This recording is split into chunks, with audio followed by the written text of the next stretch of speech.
What's going on, everybody? Welcome to the crossover, the Executives View and Nothing Deep Thoughts, man. I am your host for this evening, Aaron Sirius Simmons, man. And it's a privilege and a pleasure to be joined on the Nothing Deep Thoughts podcast with my homie Aaron and Justin. What's going on, fellas? How we doing this evening, sir?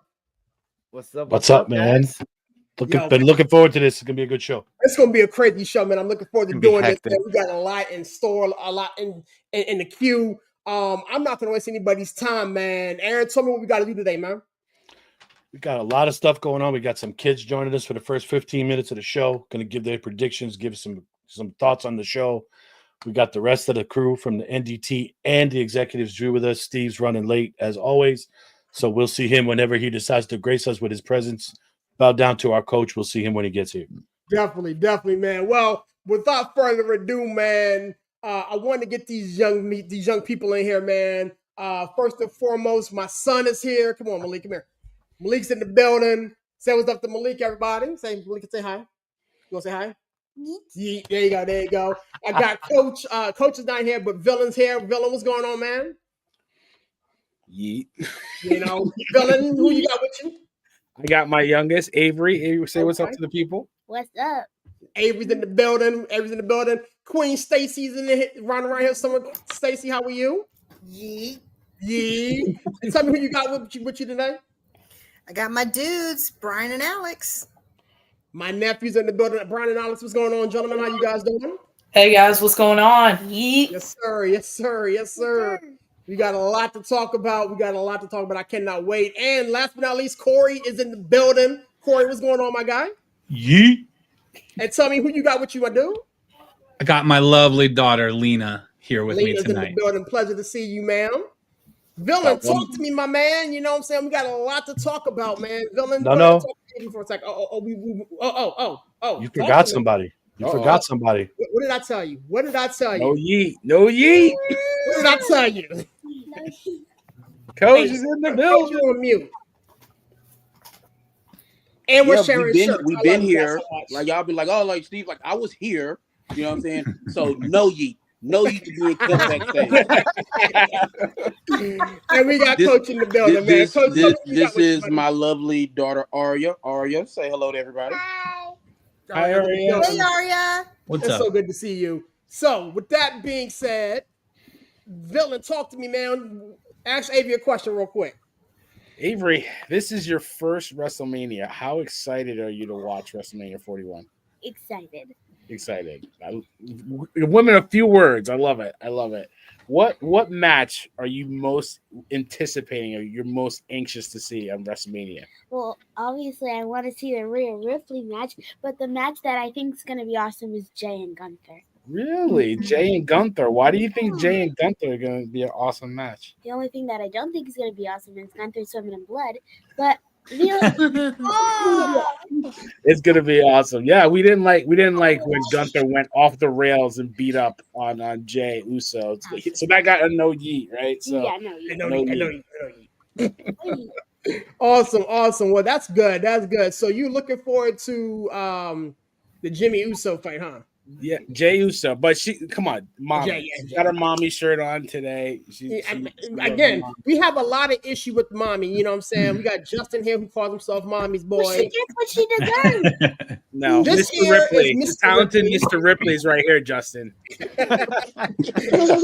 Awesome. Well, let me see. Where do I want to go next? Where do I want to go? Corey, talk to me, man. Go ahead and ask your daughter a question here. All right, it's your turn. So last year, you got to see your boy, Cody Rhodes, win the title. He's had it for a year now. He's going up against John Cena. 1, do you think he's going to win? And 2, do you think it's going to be a better match than last year's match? No, I don't think it's going to be a better match than yes, I think he might. Speak up. I don't want to. Can you just say it for me? Just be louder. She doesn't think it's going to be a better match, and Really? she thinks that he's going to win. I think You think Cody's gonna win? John Cena wins and then gets the title and then he's going to retire. I think that's stupid. Oh Absolutely wow, stupid. I like it. No. Okay. Aunt Cindy watching. That's you want to say hi to her? Hi. All right. And you as well are excited for the Rhea Ripley match, right? Yes. And do you like that it's a triple threat match, or do you wish that it was just her and Bianca or her and Io? I just wish it was her and Io. I think Bianca is very annoying.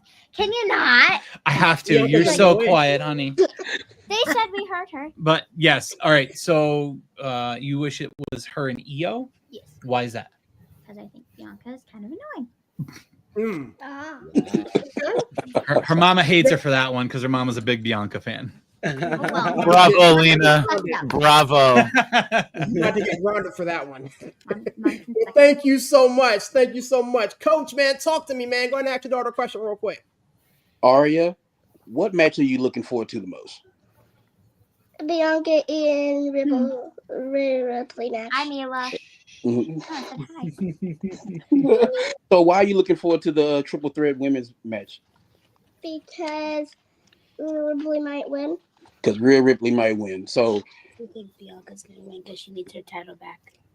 oh, look at that.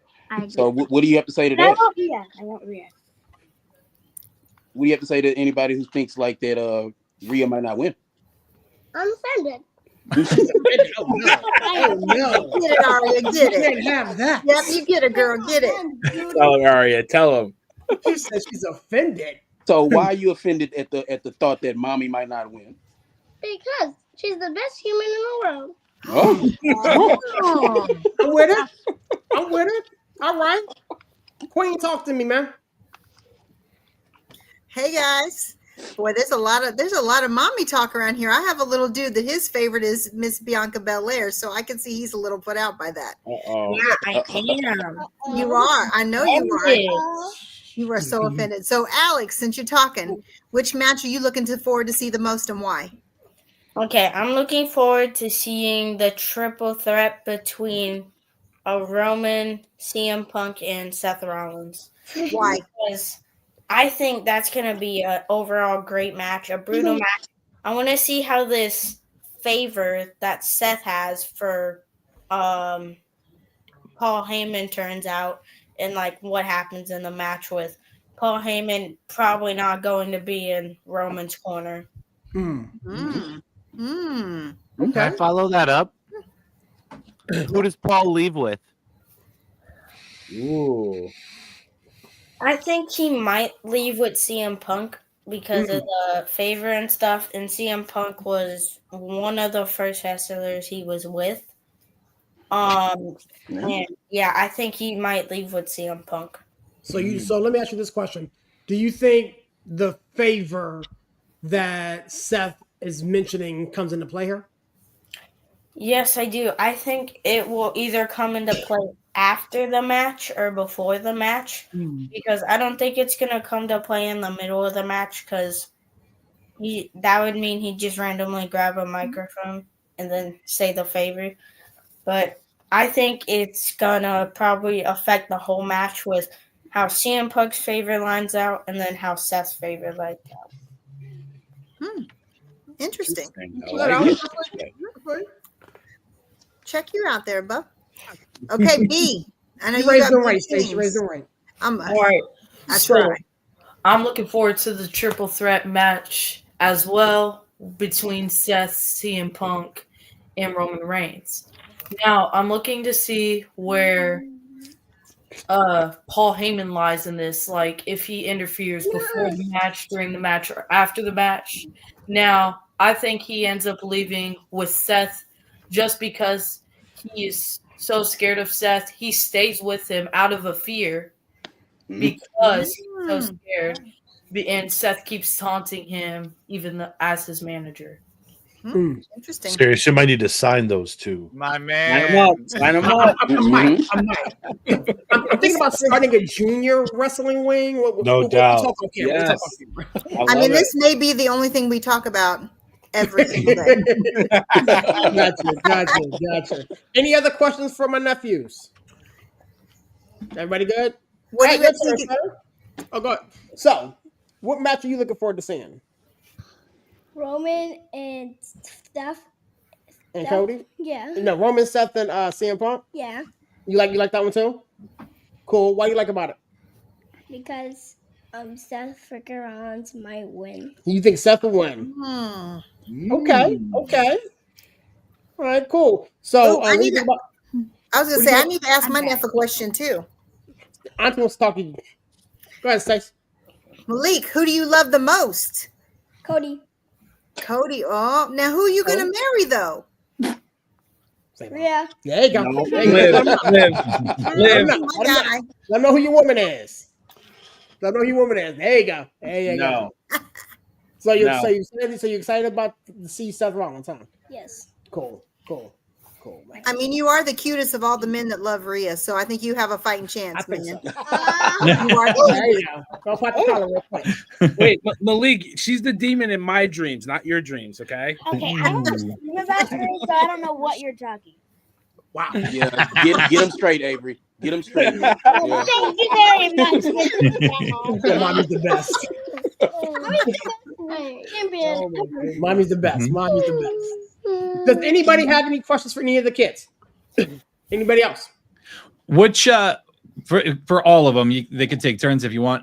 What match are they least looking forward to? Which one do they not care to see? That's a good I one. did not want to see Cody and John. You don't want to see Cody and John. Whoa. Wow.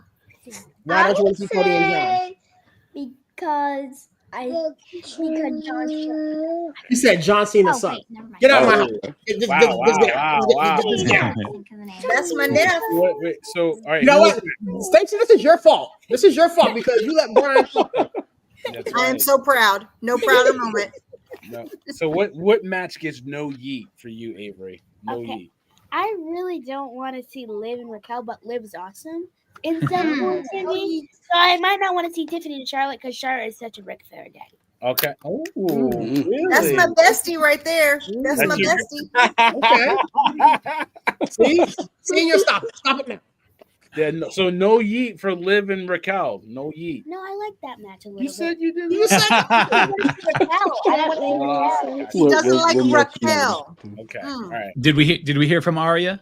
Arya, which we match did you not. want? We did not. What match is she not wanting to see? No yeet. The triple threat match between Sam Punk, Roman Reigns, and Seth Rollins. Now, why do you not want to see that match? Because they all suck.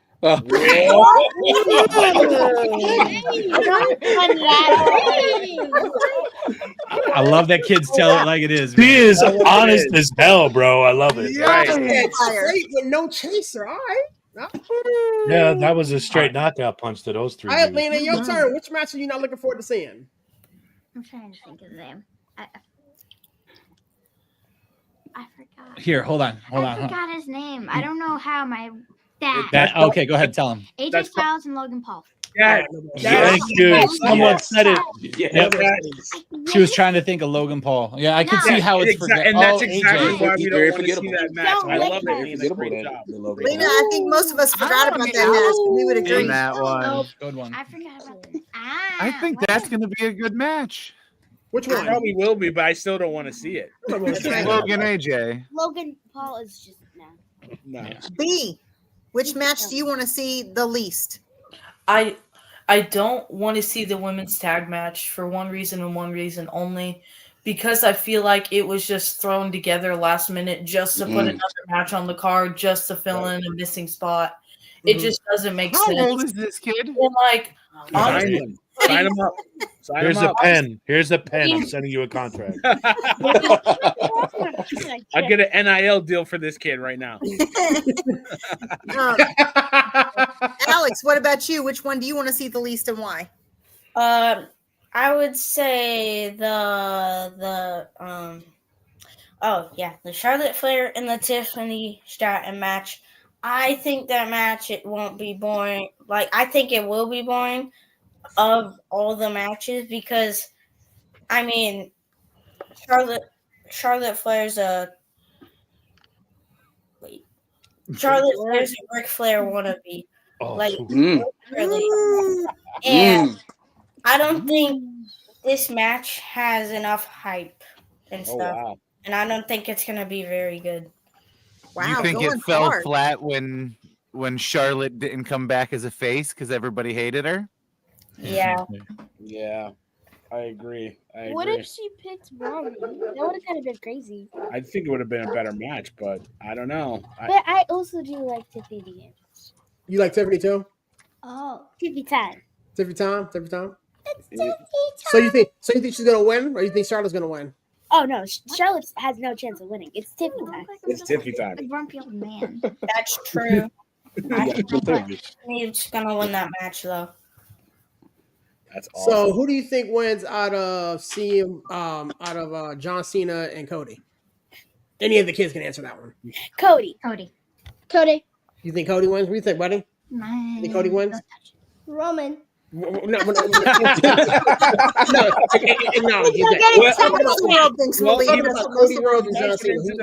Blake might be on to something. For real. He might be on to something. You never know.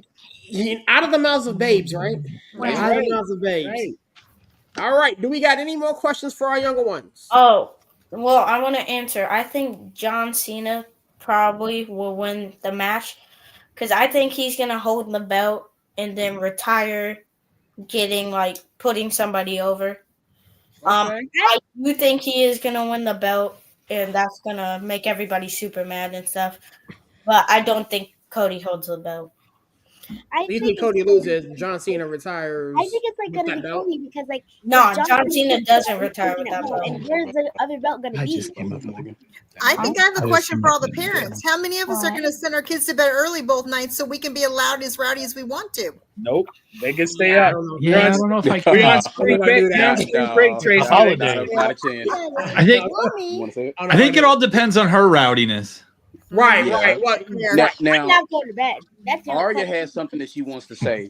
Yes, sir. Yes, sir. Talk to us, Miss Arya. So Arya wants to. Oh my God. It's very uncomfortable. What's that? She wants to share her thoughts about Liv Morgan. Go ahead. Okay, go ahead. The worst human being on earth. Worst human being on earth. Wow. I honestly can't take that as a joke, and I can't take it for real. Because in some cases, Liv and Lyra, I have to go for Liv because Lyra, she can't hold that title anymore. Wow. I agree. Excuse me. And Bailey turned her back on her good thing because I don't really think they should be friends. I told you Lyra works. I told you that. Womp womp. Wow. I think this is the launch of my Lena, Arya, Avery podcast, The Four. I'm with it. I'll produce it. My man Aaron to get on graphics. Me and the ladies, we're gonna have a lady chat next month. Me and the girls. She's gonna have to proceed with caution, Stacy, because I told her. Okay, when did this become I about love it. Naomi? I love it. Naomi's gonna win. Jada's gonna win. Tiffany's gonna win. Why do you think that? Jada Naomi. All right. Do we got anything else for the kids? What was I? I do not want to see Bianca and Rhea fighting. You don't want to see Bianca and Rhea fighting? Why don't you want to see Bianca and Rhea fighting? Rhea fighting without Bianca sucks. Bianca sucks too? Okay, you can go now. Okay. Speaking of Rhea Ripley, that's been there for how long? All right. Well, we had a great time with our kids. Everybody say bye. Bye. All right, then. Thank you so much for coming on, man. I love you guys so much. Aaron, talk to me. Acknowledge the kids. I Acknowledge the kids. Acknowledge the kids. Alex and Brian, if Aaron does not sign you to a long-term deal, get a hold of me. I got you. Thank you. Love you guys. All right, see you guys in about 20 seconds. We're going to push the reset button.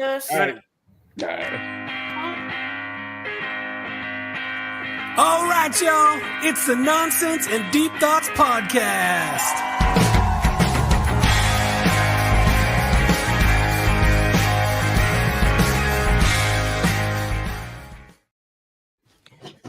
That was fun, man. Shout out to our kids, man, for coming on and kicking it with us, man. That was a lot of fun. That was awesome. I'll tell you what, man. When you don't think they're watching and paying attention, they're watching and paying attention. That's right. They're watching and paying attention, Absolutely. man. So, how I wanted to do this, guys. We got a lot to talk about. I don't want to be in here until 11 o'clock at night. But I wanted to talk to you guys literally about something that Stacy brought to our attention in the group thread this morning regarding the Andre the Giant Memorial Battle Royal with the understanding that whomever wins that match will get a WrestleMania shot against Randy Orton. Stace, you brought this to my attention. Talk to me. Where's your head at? Yeah, I think that what's going to happen, I know they're doing the Battle Royal Friday night. I've seen a lot of buzz and a lot of talk that perhaps that's how they get Orton to get a match. Is whoever wins, they put that in because they've got to do something. We know he's got to come. But it'll be interesting to see that because if you think about, and I know we're about to do a deep dive on everything, we're going to see just the amount of amazing talent on Friday night going hard on this Battle Royale that are not in WrestleMania for the 2 days. So if that's not a blaring, like, arrow for all people like Mello, like Cross, so many that we talk about every time we're together, right, on NDT and Executives View, we're always talking about them. They aren't even going to be on there Saturday or Sunday. And there are a couple matches I know we're going to talk about tonight that we're like, why? What's the point? Mm-hmm. So it'll be interesting to see how hard this Battle Royale is Friday night. And I'll be curious to see because we know we've got to get Randy on the card. It just makes sense that they put this Battle Royale on their Friday night and say, okay, the winner gets a match with Randy Orton. Because if they don't do that, I mean, I know we talked that it could be solo, maybe, right. But again, that's rushed. At least this way, it seems like it's a little more, okay, we have an alternative versus a quick storyline. So my only retort to that, and I throw this around the room in a little bit, no matter how this gets thrown together, this particular thing is going to feel rushed. Mm-hmm. And we've talked about it at length in our group thread, time again, where he doesn't, this is Randy Orton. He doesn't need story, this, that, and the third. But ultimately, this is a business of telling stories and telling believable stories. So to throw Randy into a situation where he has to wait to see the winner of a battle royal to go in there to initially get squashed is lost on me. That's kind of my position on it. Corey, where's your head at with this whole Andre battle royal Randy Orton thing? Well, did they announce all the participants of this, or no. It's not okay? So you have the potential to have a few comebacks. You have a potential to have a few new people coming in, making their debut. There were rumors about Aleister Black coming back and that he might face Randy. And you know what? I wouldn't be surprised if Nick Aldis shows up for this Memorial Rumble. Wow. You're the second person I heard today that mentioned Nick Aldis. Well, from a few things I've read and listened to, he said just a few years ago that he's not done wrestling. He wants to lace him up again. And he's got that history with Randy. This is the second time he took the RKO. I mean, it could be entertaining in a way to get him back into the ring. I don't hate it, to be honest with you. Villain, talk to me, my man. Where's your head at? Yeah, I mean, I think this. I love Stacey's idea. First of all, I think it's a really good way to get somebody into the main event, or not the main event, the WrestleMania card, right? And to have a plausible way to get Randy a match. I like the idea of using this battle royal almost as a semi-Royal Rumble, like to Justin's and Corey's point, like to really make this match like mean more than just a memorial match, right? Like make this kind of catapult you into the WrestleMania card, which is a privilege. It's an honor to be on the WrestleMania card. Don't get me wrong. So I think that's a good way. I think, there's a couple people that just re-signed that you could bring in. I think maybe you could start playing around with NXT. I believe in Joe Hendry. Wouldn't that be a nice little way to get him on the WrestleMania card? So I think, or even the NXT, because we forget Stand and Deliver is Saturday afternoon before the Mania. So you can probably elevate somebody from that into this card too. So there's a lot of ways you can really use this battle royal to get you into the WrestleMania card. I'm here for it. I like the idea. So let me ask you this question, then, Justin, I'll come to you next, man. Do you think the winner goes against Orton? Is that I'm missing some pieces of the puzzle. Is Orton just the person standing there waiting for that, or is that something that you kind of workshopped Stace to kind of say, okay, the winner of this then gets Orton? But I'm kind of confused on how this whole thing plays out. So I don't know. I'm more for the idea that they just do what they did with Seth a couple years ago, and you'll know who it is when they come out. Okay. Because you have Aleister Black. There was talk that they just signed Rusev back. Yeah. You could bring him in, which would put Orton basically instant heel. So. Right. Which is where people think he was going anyway, so that's doable. Yeah. So I don't know if they add any more value to the Andre the Giant Battle Royale though. It would be a good concept, but then would they keep it up every year? I mean, or is it a one and done? I mean, we're long-term booking now, but I mean, keeping it up every year wouldn't hurt. Well, and I think the perspective we got to think about is this is the first WrestleMania that Triple owns completely, right? We've always had in years past, Vince has had his hand in some of it. This could be something that he could put his stamp on to use it to propel some things going into WrestleMania every year. So I think everything that we've seen in the past, we have to look a little bit differently because now he actually officially owns everything. Yeah. From the content. I don't hate it. Coach, talk to me, man. Where's your head at? Yeah, I mean, I like the idea because then it could be a thing where like you don't make the match official, but it's like whoever wins, they'll do the thing at the top of the ramp, and it's like in the winner of the Andre the Giant Battle Royal, and then have that person cut like a promo or whatever like that in the ring or something like that, and then like Orton comes out and like and then they have a match or whatever like that. It's like I'm the Battle Royal runner, and Randy Orton, you're not doing anything, so come out. I can see something like that happening.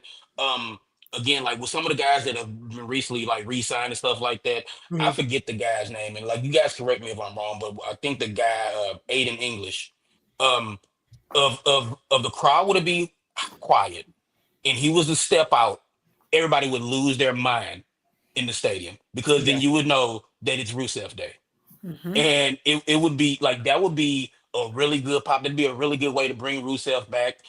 And again, like that'd be a really good way to kind of like give Orton a guy. And again, while he hasn't been working in WWE, he's been working the other place.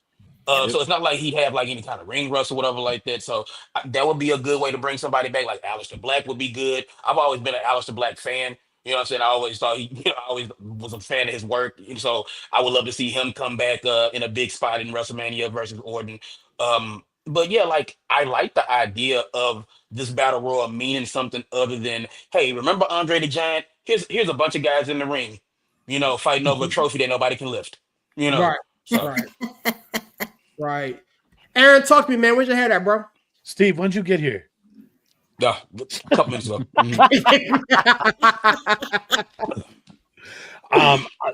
This again, you guys somebody said this before. This feels rushed. It feels like they just did this at the very last second just to do something. I don't know if they're going to necessarily make it have something to do with Orton. It's a very good theory to do so. The only reason I would be hesitant to do that is because now they've already made it the King and Queen of the Ring get a shot at a title at SummerSlam. The Royal Rumble winners get a shot at the title at WrestleMania. So they're kind of setting a precedent that any kind of battle royal is going to mean that you get something out of it. So I don't know if they necessarily do that. If they do it this year, maybe it's a one-off thing.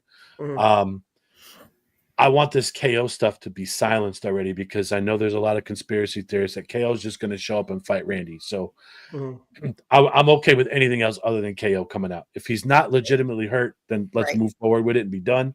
But I just want somehow, some way. It would be nice if they did it for this reason, but I'm kind of with Justin. I'd like to see that return also that nobody really knows about, but there's all kinds of theories being thrown around. Cross, Aleister Black. I mean, they're all over the place. Rusev. So right. I've said this 1,000 times. I love how this product is so unpredictable anymore. I really do. I would honestly love, with Aleister Black coming back, to have him and Karrion Kross either like link up together or create a story. I was surprised with Karrion Kross. I'll be honest with you. Like, so to Steve's point, that promo he worked on that. He worked. That was awesome. He worked. Yeah, it was a really I good. told you. I was like you did. He's not just there because he's a pretty face. It's like the guy's money on the mic and he can work in the ring. You know what I'm saying? So it's like that entrance. Oh, That was really good. thank you. That Thank you. is Just I stood up in my cinematic. living room. I stood up and clapped. I was like, yes. Yes. I'm like, we're back, baby. We are so back. Like And now it's up to them to amazing. not fumble the ball with him because you're right. He can do a lot of good things. He can work a Mhm. good match and he can work the mic. A lot of guys can't say that. So I mean Logan Paul. But you know, like you know what I mean? So I mean, there's clearly a connection between him and success right now. Yes. Yes. So use that. Take advantage of it because I thought the go home Raw was actually pretty solid. We got some really good matches out of it. And you know, seeing Carrick, I didn't think he was gonna wrestle. I didn't either. I felt like they were just gonna keep him in backstage and keep him as that like voice on your shoulder, right? That yin and yang kind of deal. And then you know to see him out there working with the entrance. When he had the entrance, like oh, I was like, okay, let's go. We ready. So I'm happy for it. I'm here for it. Yeah. Honestly, man, they need to do something with Karrion Kross. I hope and pray that he may be the guy that gets a Mania nod. But moving right along, before we get to Mania, we have a Hall of Fame that is coming up, man. Obviously, Triple H's name gets brought up. What are you guys looking forward to the Hall of Fame, man? You know, Stephanie McCool. Stace, get your husband. Stace, get your husband. Stace, get your husband. But the Hall of Fame is coming. What are you guys looking forward to seeing at the Hall of Fame, man? Let me throw this around. Aaron, you were the last one. Let me start with you, sir. I'm just really excited to see Triple H's induction. I love that guy. He's a very creative mind. He's very in tune with the business. I want to see him post Vince McMahon actually speak on everything and see what he's been through. I'm really looking forward to him. He's not going to top Taker's speech, but I hope he takes a shot at it. Yeah, I mean, here's the funny thing. Like, I think with HBK inducting him, I think those two as a collective, there shouldn't be a dry eye in the house. I think I really wish that there was a way I can get my behind to Vegas to see this live. Right. Oh yeah. My ticket, fly. You know what I'm saying? But there should be a dry eye in the house, man. Corey, talk to me, man. The Hall of Fame, you know, induction is Friday. What are you looking forward to seeing, man? I mean, no real particulars, just with how everything's been with Triple H and how much more open the WWE has been as a whole. I think during his speech or his presentation there, I'm looking forward to seeing how real they get with things. You know, it's not something that I'm super looking forward to. Like, I haven't thought about it too much, but I know that with the way things have been going in the WWE, it's going to be cool to see what they do with this and how much of an inside look they give us on things. Yeah. I wonder, I mean, I'm pretty sure, you know, the guy who shouldn't be mentioned will be in the building. I just hope that they don't make it about him and they focus on. You think they're gonna let him there? Because I'm not so sure he's going to be in the building. I think he'll be in the building. I don't think so. I don't think he's allowed anywhere near that product. Nope. They're not going to want anything to drop that he's there. They're not going to want to drop anything. It would shock me if he wasn't there. The Because then it would be all about shitstorm that would cause. It'd be all about him. Okay, so I'm glad I mentioned this. The reason why Triple H is in the business anyway, the like that gentleman helped create the game. That gentleman, I'm using gentleman loosely, by the way. That guy is a tremendous contributor to what the game did and what it was about. And that guy no longer owns the company. I mean, we're gonna give him credit for Triple H. I'm not gonna give him credit for Triple H. What I'm saying is, like, he's a contributor to his efforts. He's a contributor to him becoming who he was. I kind of disagree with that a little bit. In spite of, not because of, maybe. Yeah, I mean, I listen. A lot of people want to give they used to give Triple H, Paul Levesque, a lot of grief because he married the boss's daughter. And really didn't give him the respect that he deserved because he was a hell of a worker in the ring. He was stuck in a character that went nowhere. I mean, this is the guy that had a 10-second squash match at his first WrestleMania against the Ultimate Warrior. And it could have gone bad from there on. And he worked his behind off. He ate crap and liked the taste for a year because of that Madison The Square garden party. Yeah, after the garden party. Yeah. Everything he did, he paid the price for Sean, for Kevin, for Scott, everybody, and he ate it for a year, came back, and he pushed himself. I don't think it was, the man who we will not name. I give him part credit because he has the vision, always has the vision, but Triple H did a lot of this on his own, and kept Sean in one piece. Brought in China when nobody believed in her.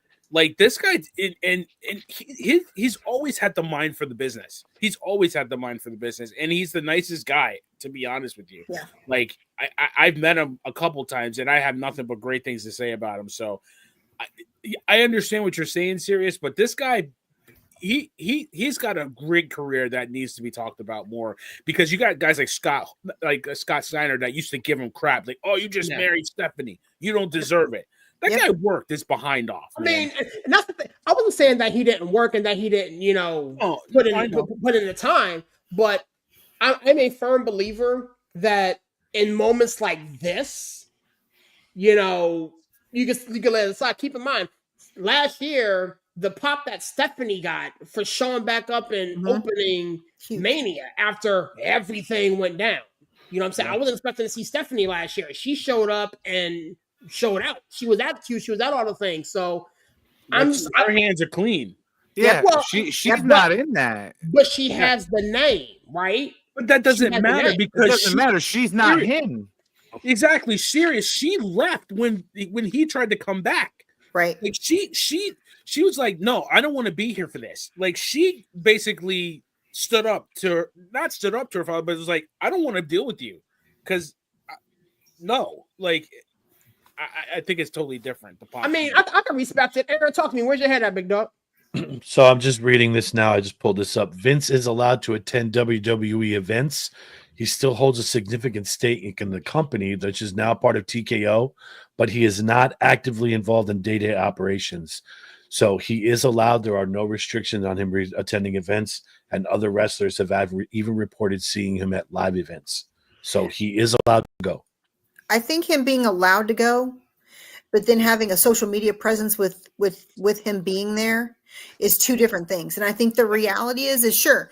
Do we know that Vince had some hand in it? Of course. I mean, there's not a wrestler we're watching right now that couldn't say that Vince had some sort of an influence on them. But I think the vast difference, and you're so right, Barry, is that if he gives anything to Vince right now, people are going to take it and run with it, right? It's going to go back to, well, you only got this because you're married. He has to really be careful because if he gives anything, it goes too far because of who he is now, because of who he was then. I think he goes hard on his wife and his kids. You know what? He's so thankful because he has an amazing life, right? I think he thanks him in his relationship with HBK, but I think he can't. He just can't. He can't give the normal amount of credit that previous wrestlers would have when it comes to Vince, given the situation. And if he's there, then anybody posts on social media that he's there, then they're like, oh, look, Vince was there. And then it takes away any of the limelight that Triple H deserves. I don't know if it does, but I mean, I see your point.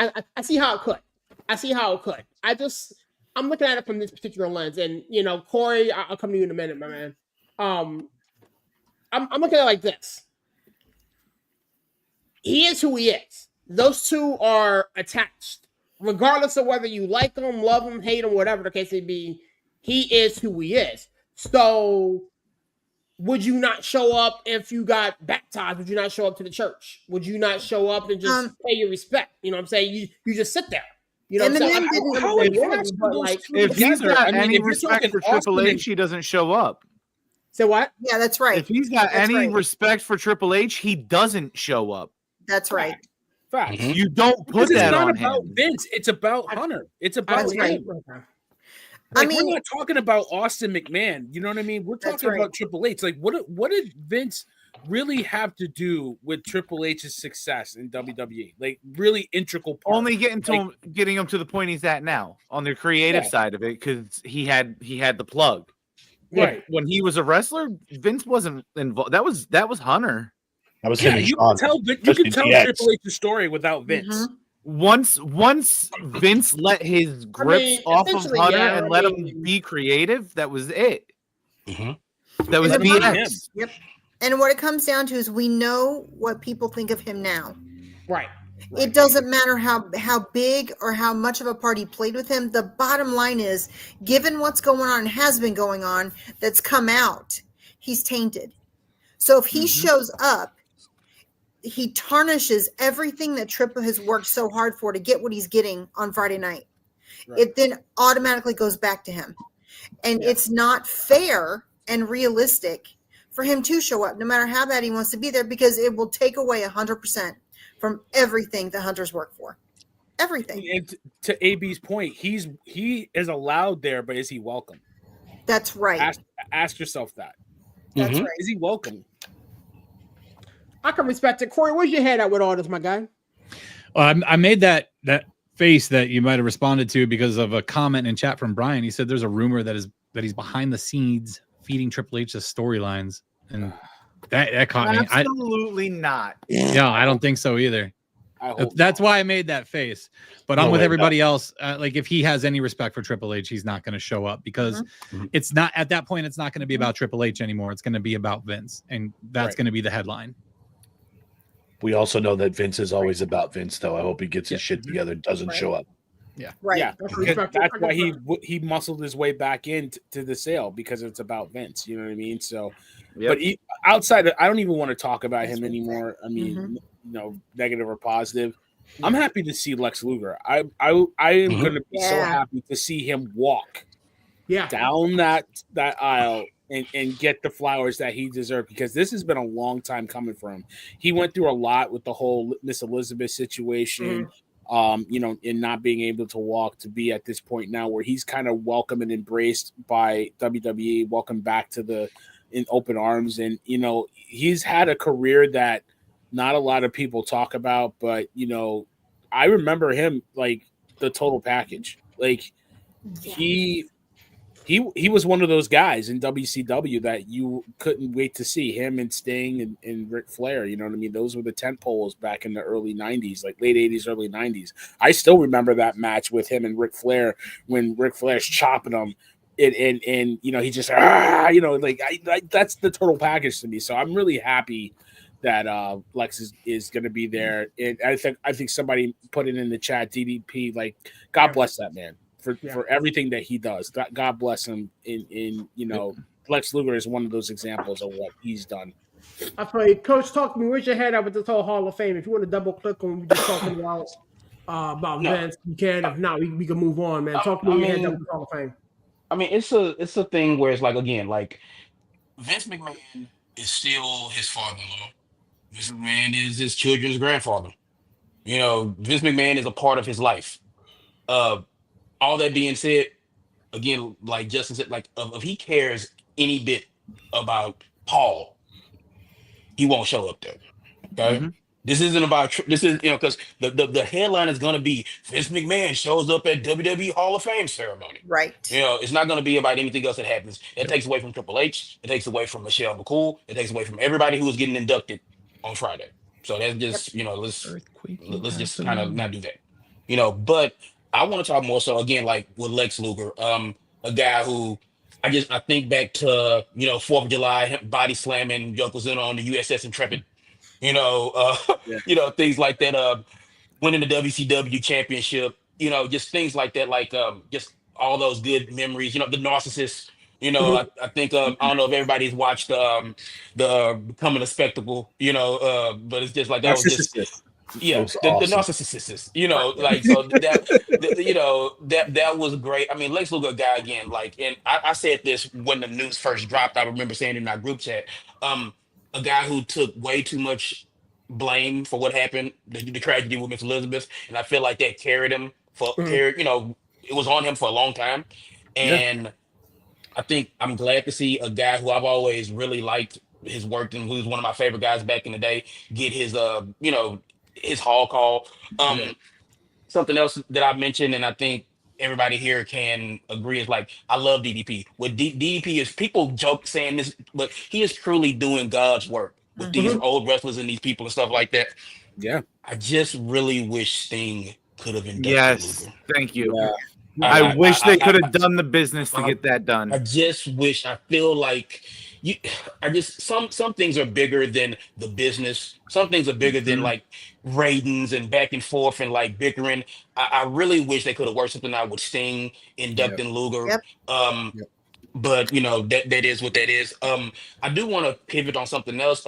Matches, Stone Cold, Bret Hart, Hall of Fame match. That is. I just watched that match the other because something that I don't know if you guys know, but the WWE YouTube channel has been just running WrestleMania matches all week. Yeah. Yes. And I just happened, Flair Michaels was on last night. I fell asleep watching that. It's just I just been having it on YouTube, just on a constant loop all week. So that's been amazing. But I went back and watched that Stone Cold and Bret Hart match, and it's just like storytelling. Two guys at the top of their game, just going at it, just telling a story without words. This is why you love wrestling. This is why we all love wrestling matches like that. And I think this is something that the parent company does, like how UFC inducts matches into the Hall of Fame. So I'm interested to see other matches that will get inducted into the Hall of Fame moving forward. But yeah, this is a really good first match to be inducted into the Hall of Fame. And I mean, look, but Triple H is the headliner. This night is going to be about Triple H, about giving him his flowers, and about just giving him the respect due for a fantastic career. So I look forward to it. 10 o'clock Eastern. Ooh. But other than that, That's all right. The show doesn't start till 6 on Saturday. It's okay. Yeah. There's time to sleep between. Sleep it off. But listen, if you claim to be a wrestling fan and you have never watched the submission match between Austin and Hart, miss me.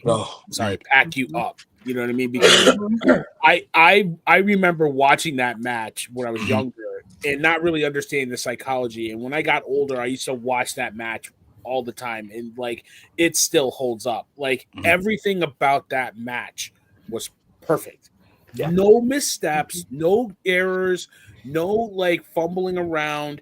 Everything, you felt like every step was coordinated, and it wasn't, but it's just such a beautiful, and you rarely see, I think Justin, we talked about, I think you rarely see a double switch that is pulled off so well in that match. Bret turning heel, Austin going face, and people don't appreciate how good Austin was before that neck injury. That match just shows you how good he was, and that Bret could work with anybody. Like, it's just a perfect match. And even just like, like hearing King in the background when Austin's trying to get out of the sharpshooter, he's like, impossible.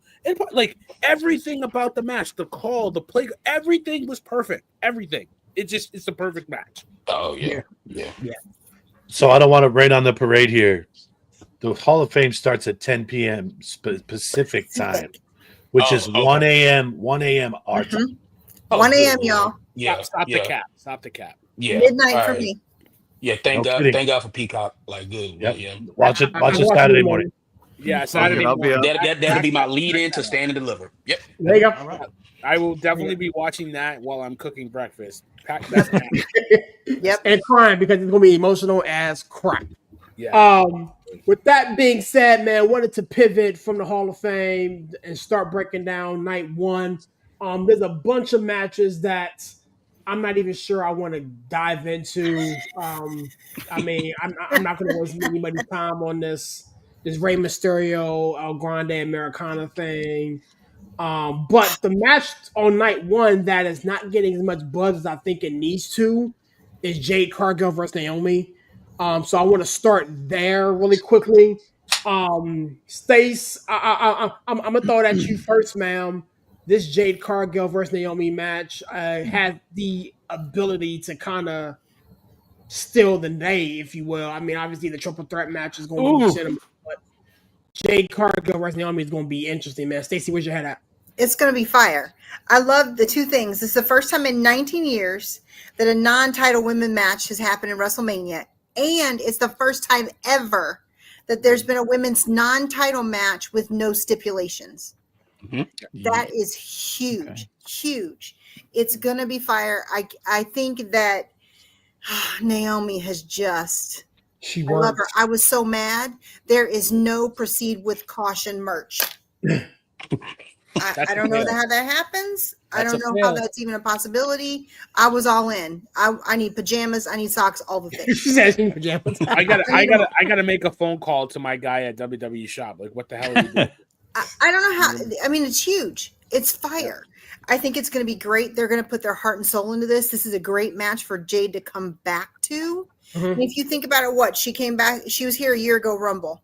And we've had some good matches. I mean, it's been a lot of carries, some missteps. This will be a great thing for her to shine on her own. I think Naomi is really going to lead it in a big way. I think that Jade is going to need to be the one to win. I think thinking about WrestleMania differently, like we said earlier, this is the first time that Paul owns the entire WrestleMania. We've always thought of WrestleMania as the end of the season, right? It's the end of the year. It's the precipice. I think this is a great example of the beginning. It's the beginning of what's going to happen for Jade this year. What happens with Naomi this year? And I think Naomi is going to do big things. I think that because it's on night one, we're going to end up seeing Bianca. I think she's coming out. And that'll determine whether we look at Bianca as a heel or a face on night two. It's funny you mentioned that because Zach in the comments asked which one is going to screw Bianca in night two, and I love think you, Zach. To your point, it's very possible that what happens with Bianca and these other two women kind of seep its way through to night two with the triple threat, which we'll get here in a little bit. Justin, talk to me, man. Jay, Naomi, night one. Where's your head? I'm going to keep playing off where we were at here. I think that's going to be a long play. I don't think you're going to see Bianca, Jade, and Naomi interact. They're building Bianca Rhea. Like that's what they're building right now. Yep. They pulled Bianca straight away from Jade. But to me, this is just like the high-end popcorn match of the night. It's like, I like what Naomi's doing. Jade scares me. She hasn't proven she can.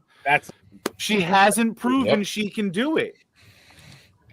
And to put her in the solo match, I mean, it's great that it's the first non-title match and all of that, but it scares me with Jade. Yeah, Naomi's going to do a lot of the heavy lifting in that match.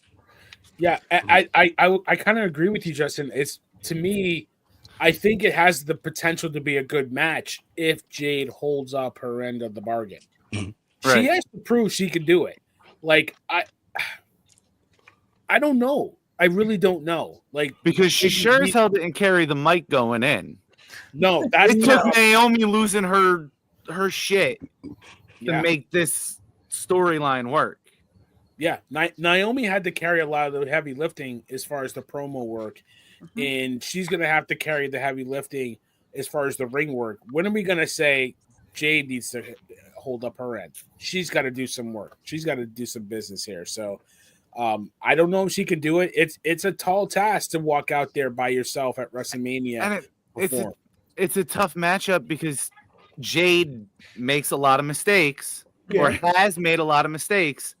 And just by the way Naomi wrestles, there's always noticeable missteps, not mistakes. Yeah. And that's just going to be multiplied with Jade. Right. If her timing isn't there, it's got the potential to be a terrible match. It's got the potential to be great. Yeah. But it can be a flop in a hurry. They're putting a lot of trust in Naomi in this match. Yes. And I hope for her sake she delivers, because the proceed with, like I said, I said the last time, I'm like, this could be the summer of Naomi with this proceed with caution like gimmick. This is something, Yep. they have something with this. And if they can do this right and set this up right, I can see her marching towards some gold over the summer with this new attitude, with this new, kind of like heel like kind of gimmick, like, you better watch your back, ladies. But man, like, again, she can make this match as good or as bad as she wants to Right. be. I Because mean, we can all make the assumption she's gonna take the fall. Jade's gonna get the win. Yeah, I hope not. I really But hope if, not. If the match is any good, it's gonna reflect on Naomi more than Jade. Right. Yeah, absolutely. But And she's gonna do the work. It can't be a squash, Justin. Right? It can't be like a quick Jade comes out, couple moves, and gets the win. It's gotta be a match. Yeah, It's and gotta that's be my a match biggest fear. because- My biggest Right. fear with this match is that it's going to be a squash match, that it's going to be Jade comes out, flexes a little bit, slam here, slam there, like her little pirouette and her little move that she, and then everybody goes on about the business. Like, no, this has to be a match. This has to be, give these women give them the same amount of time you gave her husband and his brother last year, and let's just see what happens. Right. Yeah, because And let them tell the story. This is a non-title match for a women's match. It can't be a squash. It can't be a quick result. This match can't resolve this conflict. It's got to push a little bit farther. Mhm. And Right. they got to tell some type of story in this match. It can't Yeah. be. It can't just be. You know what I mean? So there's a lot of pressure on this match. I think it's going to be I think it could potentially be the match that steals night one. To be No honest way. with you, because No way. No It could. way. It could. I mean, again, No. I'm trying though. I'm For trying. the simple fact that it's Jade, it won't steal the night. I think Jay may surprise you.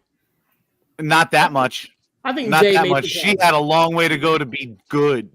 Yeah. I think Jay may surprise you. To steal the night on night one, you're gonna have to be I great. mean, again, that may be a stretch for me. We do got Seth, the Roman, and CM Punk here, But other than that, other than that match, I'm not really looking forward to anything on night one. But we'll get to that in a minute. Aaron, talk to me. Where's your head at with this Jade Cargill Naomi thing? I'm falling asleep just thinking about it. No yeet. No yeet. Nothing against the two of them. The build just hasn't been proper again. They're focusing so much on the night one match with Punk, Rollins, and Reigns, which deservedly so. But I think that match is kind of getting overshadowed with Gunther and Jimmy and Jay. There's so many other things going on that's being pushed, and this storyline is just, I think they dropped the ball a little bit with it. Mm-hmm. So I know it's indifferent, but I'm not really that excited about it. I think they're both good wrestlers, and I think they could put on a great match. But I think it's all being overshadowed by everything else that's going on night one. I can respect it. Corey, where's your head at with this, my guy? So one, I love that Naomi is absolutely embracing this heel turn.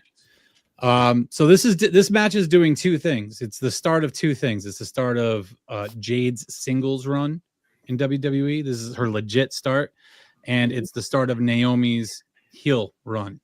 Mm-hmm. So I think it's going to be better than some of you guys think it's going to be. I think it's going to end differently than you guys think. I don't think Jade's going to come away with the win. I think she's going to come in. She's going to look strong. Naomi's definitely going to lead the way. She's going to lead her through it. But I think you're going to see Naomi complete her heel turn by doing something dirty to get that win at the end. Mm-hmm. So I think Naomi walks away the victor, but Jade is going to look strong in the end too. Mm-hmm. I mean, I can respect it. I mean, Justin, you kind of touched on it a little bit earlier. Did you have anything else you want to say about this before we move? No. Okay. That'll be your middle match. That's about it. This fucking guy, I love it. I ain't mad at Get you. your popcorn ready, right? Right. LA Knight versus Jacob Fatu is also night one. I believe this is the spot where Fatu finally gets the strap off of LA Knight. It's a long time. This coming match from Fatu. has the potential to be the Thank you, match of the night. Justin. This Yes, is yes. the potential show stealer match right here. Yes. Yes. These Absolutely. two guys working together, Yeah, this can be fantastic. Jacob is ready, man. Jacob is Hey, ready. Jacob is ready. Yeah, Jacob's ready. Knight is work is great. Look. Maybe Knight can finally get over. You know, with this match, maybe I don't know. Maybe he can finally get over. But I hate you so much. I hate you so much. I mean, I can't with serious. I can't take serious when he does. When he says night isn't over. I can't. I still don't believe he's over, but I get your point. I'm not gonna relive that one.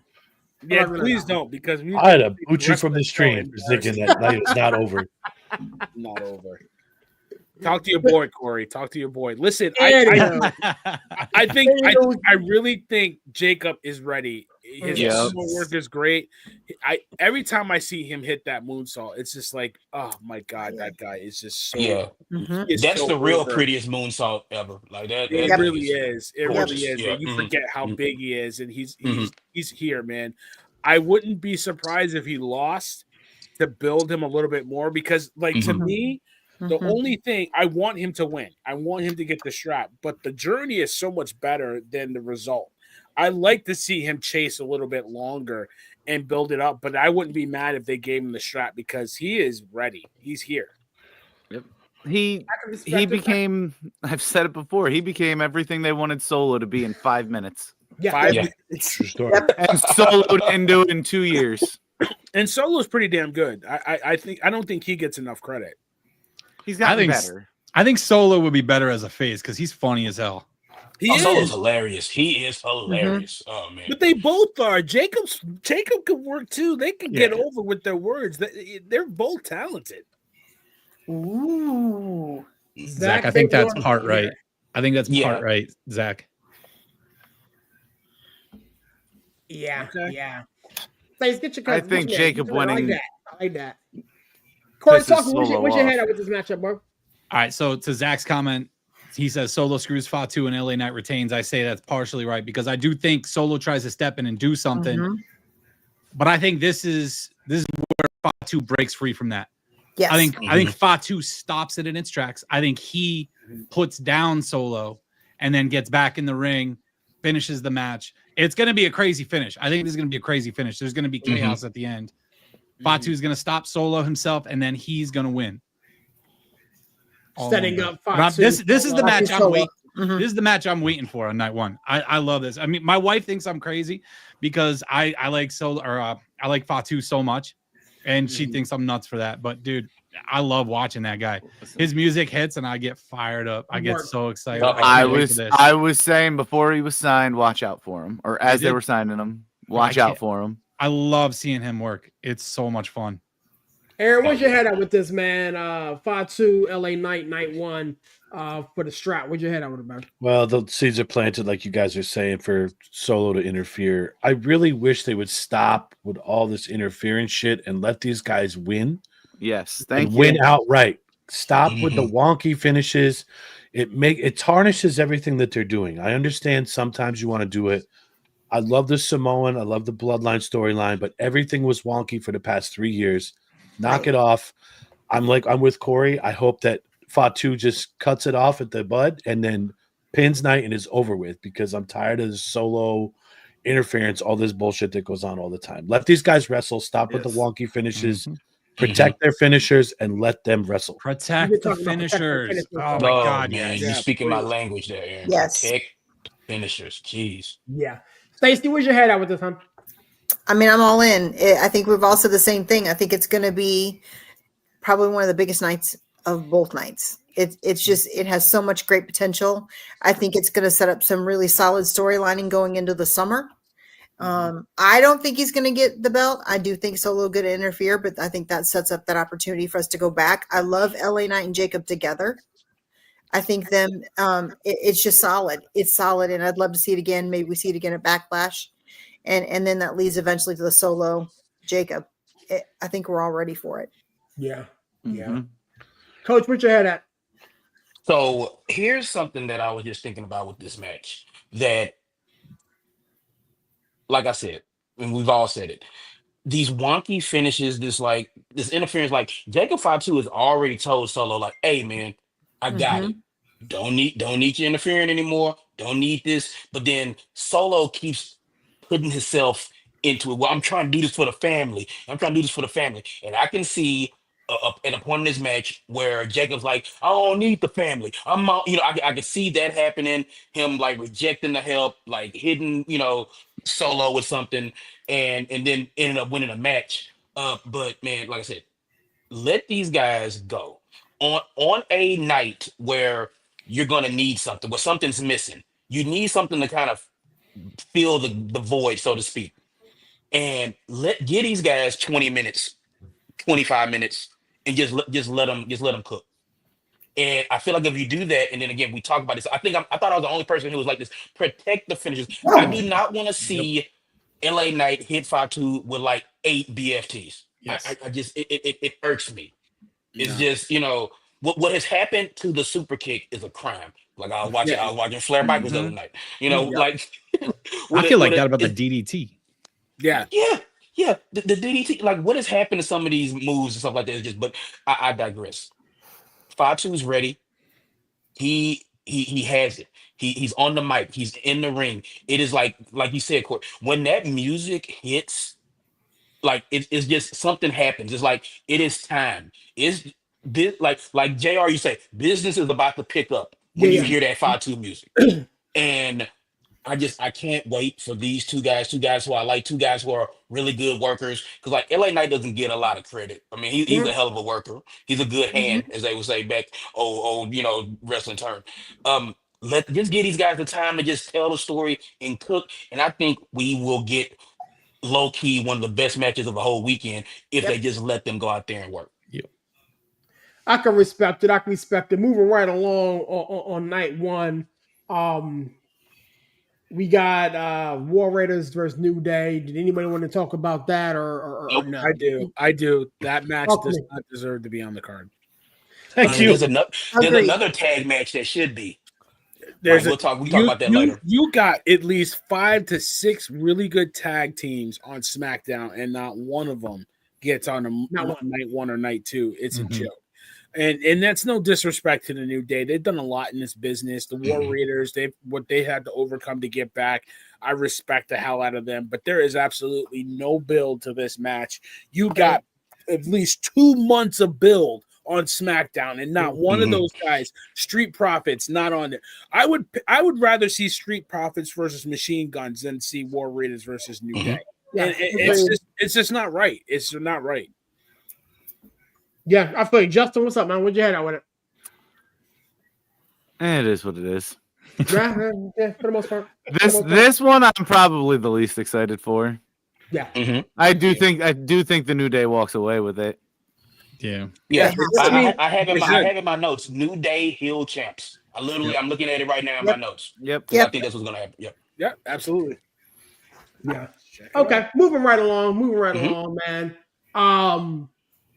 This Gunther Jey Uso thing has me all types of frustrated, angry. I don't want to hear from Sirius on this right now. I'm just saying. I don't understand how you don't like this match. It annoys me so much. Because he's a hater. Why? It annoys me so much. Tell us why. Tell us why. Okay, share with the rest of the class. Share with the class. The build. Okay, turn his mic off. Anyway, okay, Steve, why do you like that? All right. So anyway, El Grande Americano Mysterio. Let's talk. Gracias. Steve, did you have another one of those margaritas tonight? I hate the build. I hate the build. I hate it so much. No, seriously, why do you hate this match? Why do you hate it? I've seen it before. I hate the build. I think Jay wins. Don't get it twisted. I think Jay wins. I think Jay wins. But he's not. I just hate the build. What about the build do you hate? It defies logic. You defy logic. It's defies logic. It's wrestling. I understand that. Here's my issue. And again, I said this to you guys in the group thread, and I'm gonna say it here. Okay, the moment that Jay Uso decided to go all black, come down. He cut the heat out. He was standing on business. He was mean and strictly business, okay? The moment he came down there, there should have been no talking. There should have been no go tell your mom that you love her. I'm going to say a prayer, this, that, and the third. We are all from the hood. It would have been on site.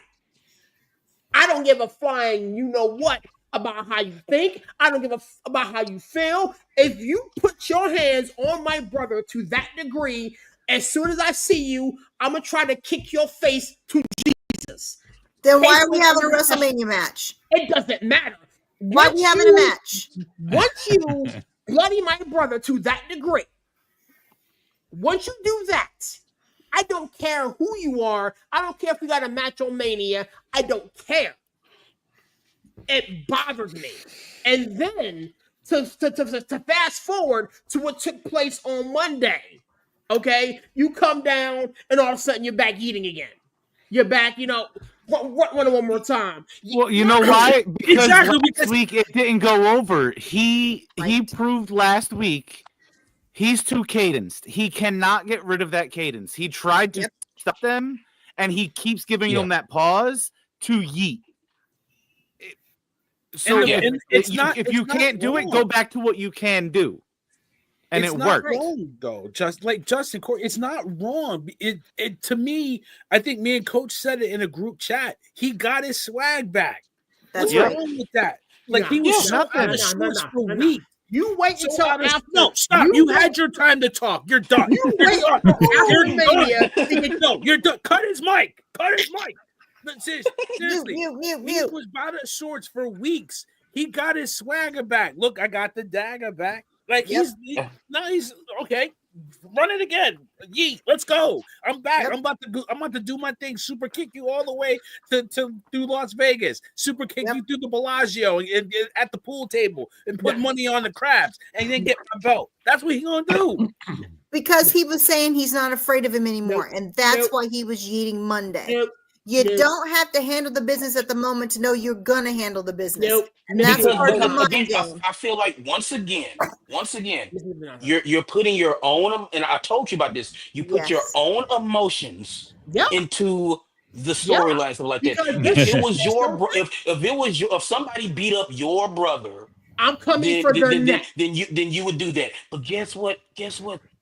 It's wrestling. No, it's wrestling. And Jimmy wouldn't want him storyline. Jimmy would want him to win the belt. That's what he wanted. It's right. You're going based on what you would do if someone beat up your brother in real life. And we're talking, you're bringing your real life emotions into a wrestling storyline. If you call me right now and like, yo, hey, I got jumped by this dude in Wilkinsburg. I'm flying to Pittsburgh immediately, and I'm gonna put pause on these brothers. No, you get your behind kick. You ain't nobody thinking about it. I mean, it's like I'm just saying, you letting your real life, like what I would do in real life. It's like wrestling. You have to suspend belief. Yes, in wrestling. Fights with serious. That's what that was awesome. You have to suspend belief a little bit. I mean, I just watched a Samoan man who went out to the ring dressed like a sumo wrestler. So I mean, Scott Hall, like, we all convinced that Scott Hall was like from South Miami and he was a Cuban guy. It's like you have to suspend belief a little bit, in wrestling. Undertaker's been dead for over 30 years. For real. And he has a brother that's a mayor. Okay. That's right. That's right. That was burned. 90% of his body and those burns were gone. Serious, your face automatically gone. He awesome couldn't talk. right He had Papa Shango really put a real curse on the Ultimate Warrior and had him throwing up all kind of that actually real, like, I mean, it's like he put a root on it. And then Papa Shango then kind of drifted away from the dark arts and became a pimp. Right. I knew that actually. That shit is funny. So come on, man. Like, listen, I think that these two are going to work pretty well together. I think Gunther. This is the fourth time they're doing it. Yeah, come on. Who else has it? How many times has Seth and Roman gone at it? Right. Yeah, that story cooks. Like, give me a break, dude. Give me a break. That story cooks. This story does not. It cooks. How many times if you see that, you're not saying that you don't want to see that at the end of the night? Because that story cooks and those two work. You just don't want Jay there. You don't, just admit it. Here's the thing. I want Jay to win. I am a Jay Uso fan. I just think he sucked. This whole build sucked. This whole build sucked. Now we're gonna get the payoff to Justin's point. You know what I'm saying? We'll get the payoff and he'll yeet until. But you're really not getting the payoff because it's not closing a show, which is no, maybe not. But I mean, he'll yeet downtown. It'll set the pace if it starts it. Do all the things, but but then you're gonna kill everything else. So then LA Knight 5-2 is gonna be dead. All the matches in between before the triple threat to end the night's gonna be dead. Yeah, but No, you killed the show by starting with it. Yeah, I think this is gonna be the starter because I mean we've seen in events past where it's like you start off with a bang, so to speak. Yeah, you so start off hot. I think Rey Mysterio and the Grande Americano should probably start that thing. What? No, because you don't want people to be disconnected from you. Want to bring people in. This is why Jay and Gunther will start the show, and then EGA as the homie EGA. I'm not gonna keep saying El Grande Americano. EGA and Mysterio will probably be the match right after that, or maybe a little bit further. I don't know. You gotta have cool off matches. But then this is a card with a couple of cool off matches. That's more than a cool off. That's a trip to Antarctica.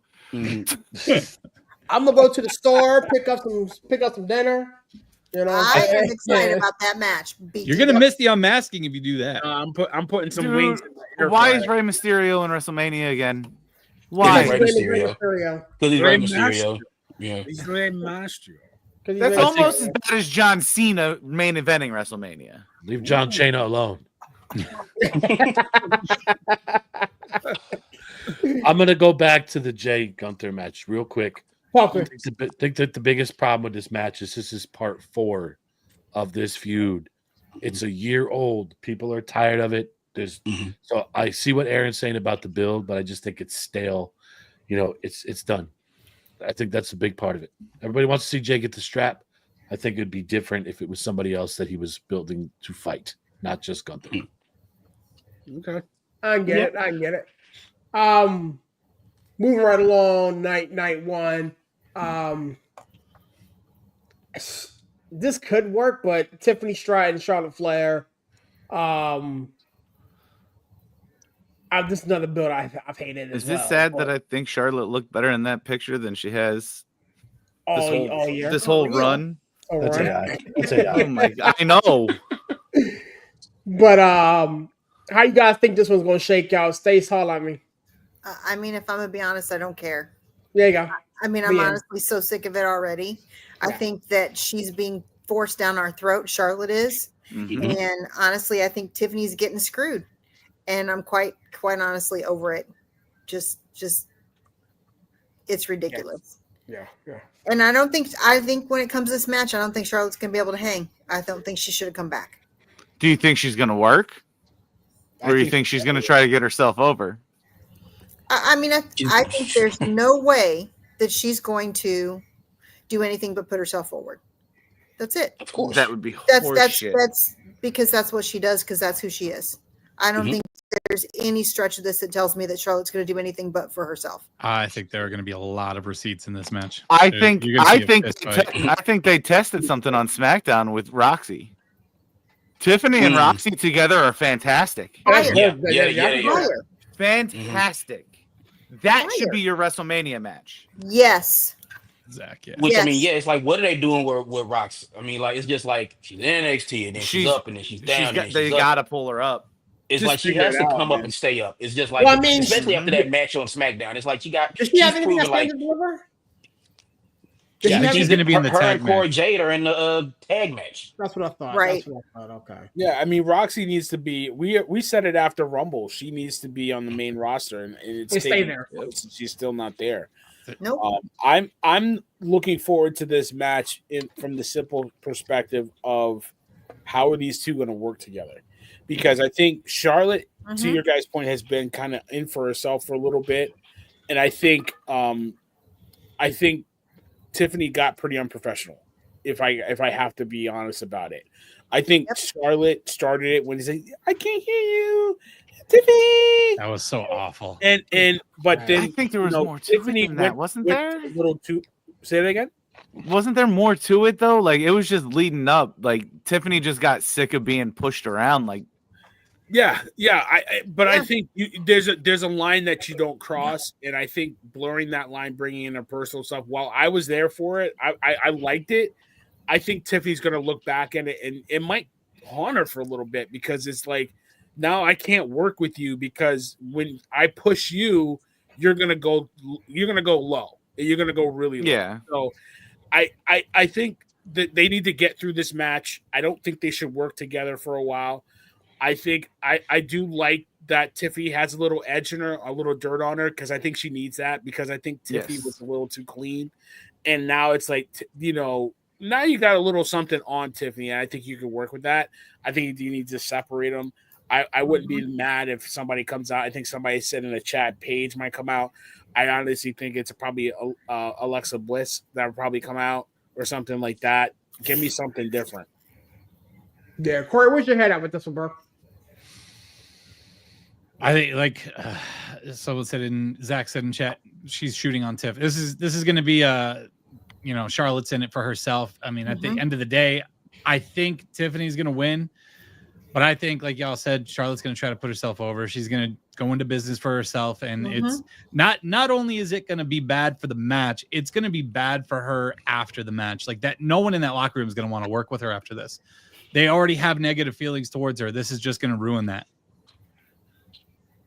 So, I mean, I guess I could say I'm kind of excited to see it because I think it's going to be nuts. I think it's going to be a lot crazier than y'all think. Yeah. You might see a real fight in there.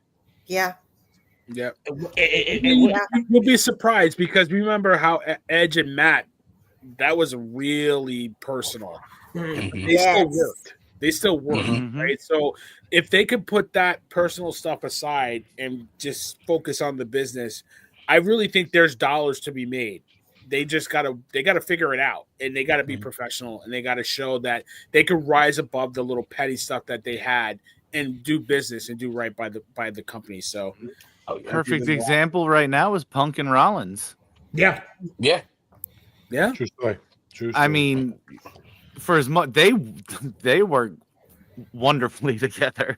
Yeah, I mean, and it's two guys who like legit don't like each other outside of the ring, but they're really good at what they do. And they can put that they can go in there and that's the thing is like when you like somebody, it's like, oh, we'll shoot the shit a little bit. But with these two guys, look, we don't like each other. We're really good at what we do. Let's go in there, handle business, leave. You know? And there's really they don't leave anything off the table. They say what you want, say what you say. Yeah. That's what makes those three work really, really well together. Yep. They know how to make money. They make money. They make money. Yep. Coach, where's your head at with this Tiffany Stratton, Charlotte Flair business? So I've been thinking about this for the last couple days. Okay, what happens if Charlotte loses? What does Charlotte do? Where does she go?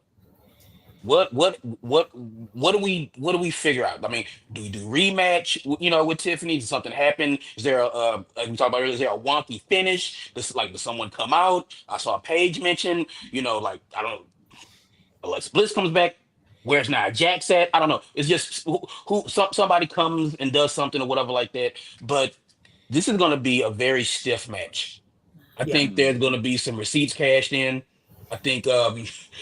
Tiffy better watch herself because I think Charlotte's gonna try to slip one on her. She's gonna try to catch her with one. But it's funny how it's like the ebbs and flows of this is like I was excited and then now I'm not, and then I was excited and then now I'm not, and now I'm just kind of like indifferent to it. It should be a good match. Again, like to Barry's point, if they put their differences to the side. And as me and Barry been talking about, if they got in that room and talked and was like, look, let's just go out there and make some money. If they're able to do that, but then Tiffany's still young in the business. She might not fully understand the concept of let's just go out there and make money. Let's put all that BS to the side. Let's go out there and make money. Because if she has grasped the concept, then this should actually be a really good match. But I do expect it to be some stiff work in this match for sure. And it is deservingly so. I think the receipts need to get cash. I think for Charlotte, it's 3-0-3, right? 3 receipts get cash. Yeah. So now, what if they pull the rug on this? I've never seen where they say somebody's sitting in the wings waiting to see if they get thrown into a match, like they did with Roxy. What if they pull the rug on Charlotte, knowing she's not going to do business, or knowing it's going to get ugly? I mean, this close to Mania. I mean, how would that even work? They've never said anything about having an alternate before. Why would they bring it up if it wasn't a possibility? And they worked them on Friday night together. Yep, and it was a great match. And it was a really good match. You know, those two women, and because they worked together heat with before. each other. And they have heat, and they worked together before, and they have some kind of chemistry. So I mean, and it was a really good match. So you're getting my wheels turning there, sir, and I don't like it. You're welcome. He's not wrong. But he's not wrong at all. Not at all. I don't ever remember any match having something like that. In fact, the pure fact that it was mentioned. Yep. Right. Yeah. And it came out of Roxy's mouth. Huh. Yeah. Damn it, Justin. It certainly added a flair for the dramatic in this match. Oh yeah, 2 points for Aaron. 2 points. And he scores. Oh boy. He shoots, he scores. Jeez. Main event of the evening, gentlemen. Seth Rollins, Roman Reigns, CM Punk.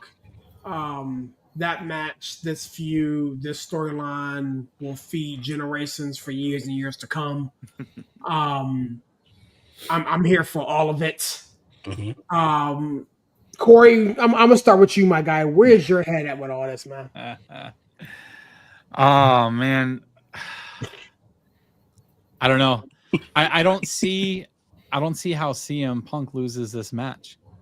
He finally got his main event. He's got Wise Man coming down with him. There's right? a favor. It is. There's a favor. I know. I know there is. But his favor is not going to be, oh, help me win. I don't think that could be his favor. I don't think that could. I'm not buying that. If that's what you're thinking. But I mean, it's likely going to be worthy of the main event. You know, I wanted Uso and Gunther in the main event. Like Justin said, you need it to finish the show. But man, the way this one's going to finish, Punk being in his first main event ever. Justin, I do kind of like your after watching how everything went down last week. I like your theory on him leaving with Rollins. I do like that. Mm-hmm. Oh yeah, but man, it's happening. This is gonna be a wild one. This is gonna be a wild one. Rollins has been the only one straightforward with him.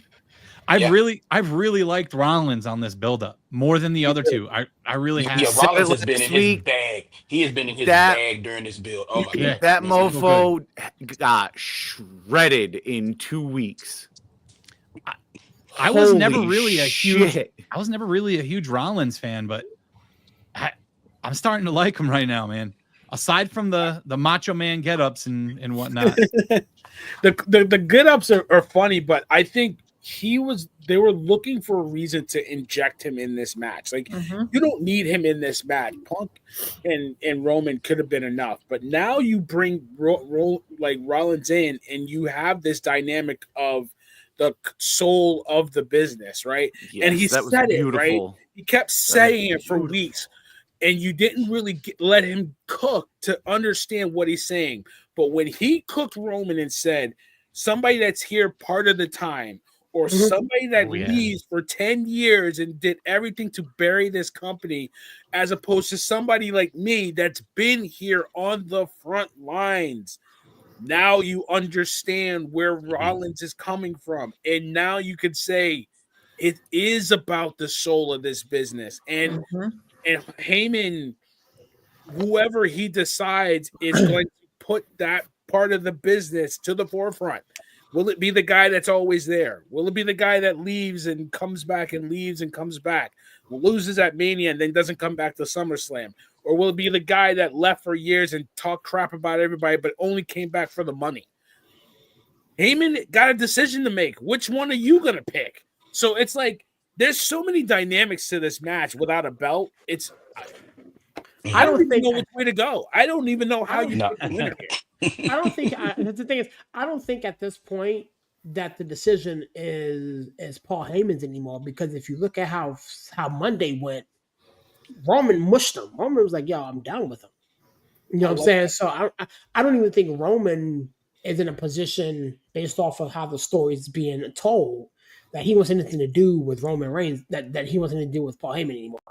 So now you have CM Punk and Seth Rollins, and if you're reading the tea leaves, I think he may actually end up leaving with Seth, which is bonkers to think about based off of the real life friendship that both he and Punk had outside of the ring. And that's the favor. That's Rollins' way of going.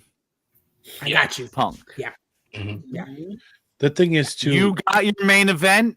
I got your boy. Yep. With this match, Roman and Punk don't need the win. They're strong enough without it. Right. Seth needs it more than anything. Seth needs Paul at this point. I think you're going to see a lot of Shield Easter eggs. We've heard about the Shield corner a lot the past few weeks. Rollins had a Shield chair the other day.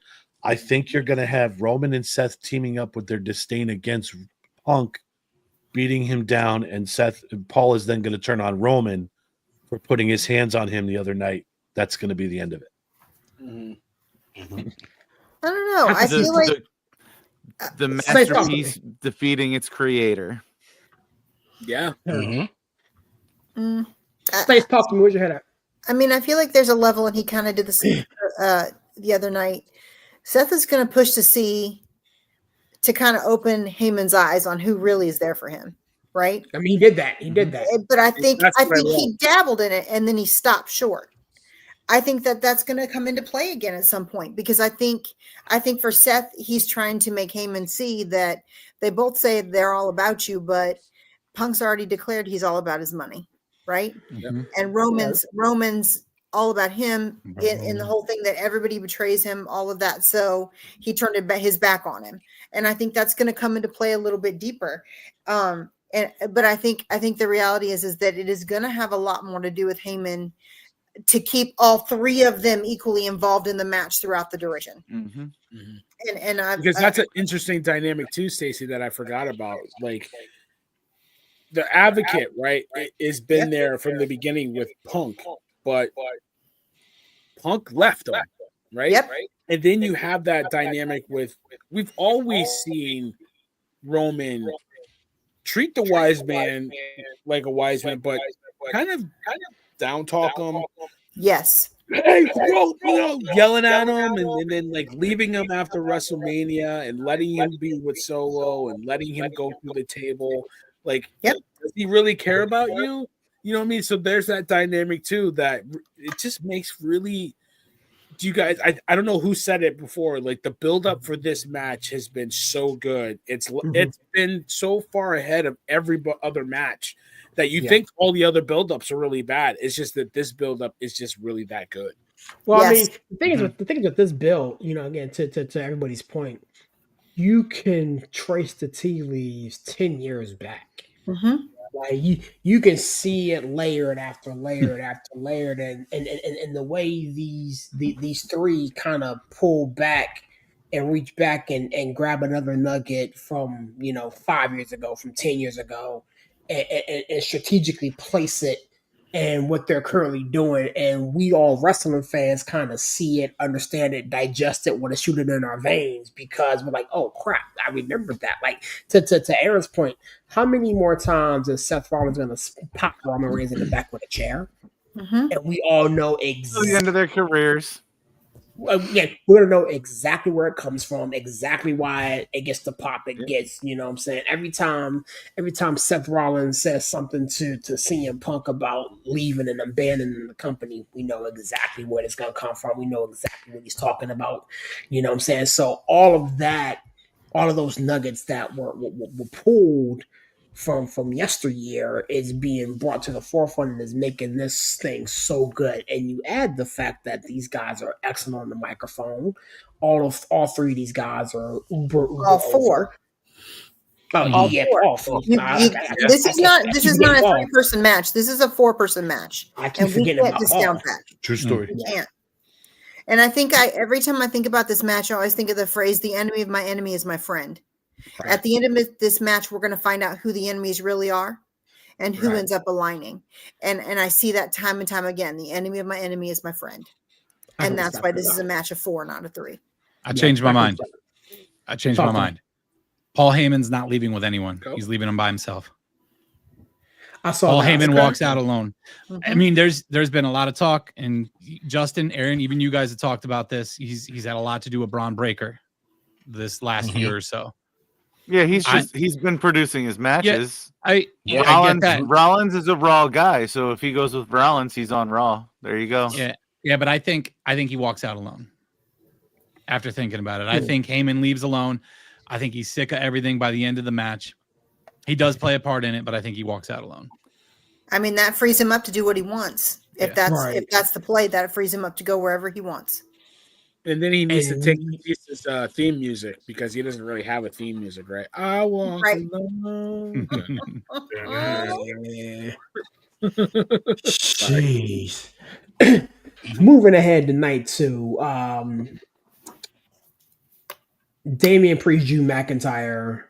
This street fight has some staying power. And again, I'm gonna love this match because I mean, again, we all expected Drew McIntyre to be in title contention, trying to get himself a belt. He was deemed the bloodline killer early in the year, where he was going through knocking off everybody that aligned himself with the bloodline and hopes to get himself to Roman Reigns and deal with him. I'm sure at some point later on in the year they maybe visit that. But when Damian Priest moved from Raw over to SmackDown, I pray to the gods that these two would link back up, because talk about history, talk about storytelling and everything. These two, they do it. They get it. So you don't like Jay and Gunther because we've seen it before, but you like this? We've seen this before. Yeah, this was well done. This was well done. This was well done. What is it not? Is it not? They're both well done. No, they're not. You're just not as emotionally invested. That's why you're enjoying it. Exactly. I mean, I love this.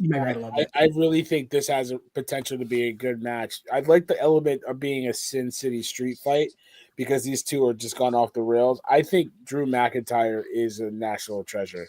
Yes. I love his work. Yes, he is. His mic work, his ring work is really good. He just doesn't disappoint. He doesn't miss. I really think, and I think Priest needs a match like this. I think he was so bogged down with the Judgment Day for so long. He needs a real feud to sink his teeth into. And we've all said it on different occasions. McIntyre Punk was the best feud of last year. And now you can get McIntyre Priest that can feed some families for a little bit too. So I'm looking forward to this match.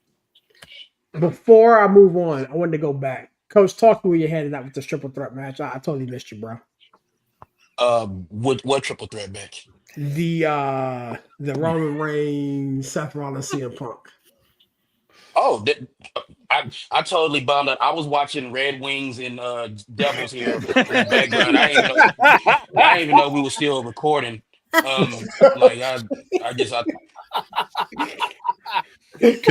in where you fit in, coach. Just go talk your business, man. Coach, when you're done, can I get my thoughts on the Tiffy Charlotte match too? Because he missed me also. Yeah. So y'all just need to be aggressive. Yeah. So Get in where you fit in. That's the saying. Exactly. So here's the thing. Like, look, Stacey I'll just be really quick as we go back here. It's the match that I've said for weeks I'm most emotionally invested in.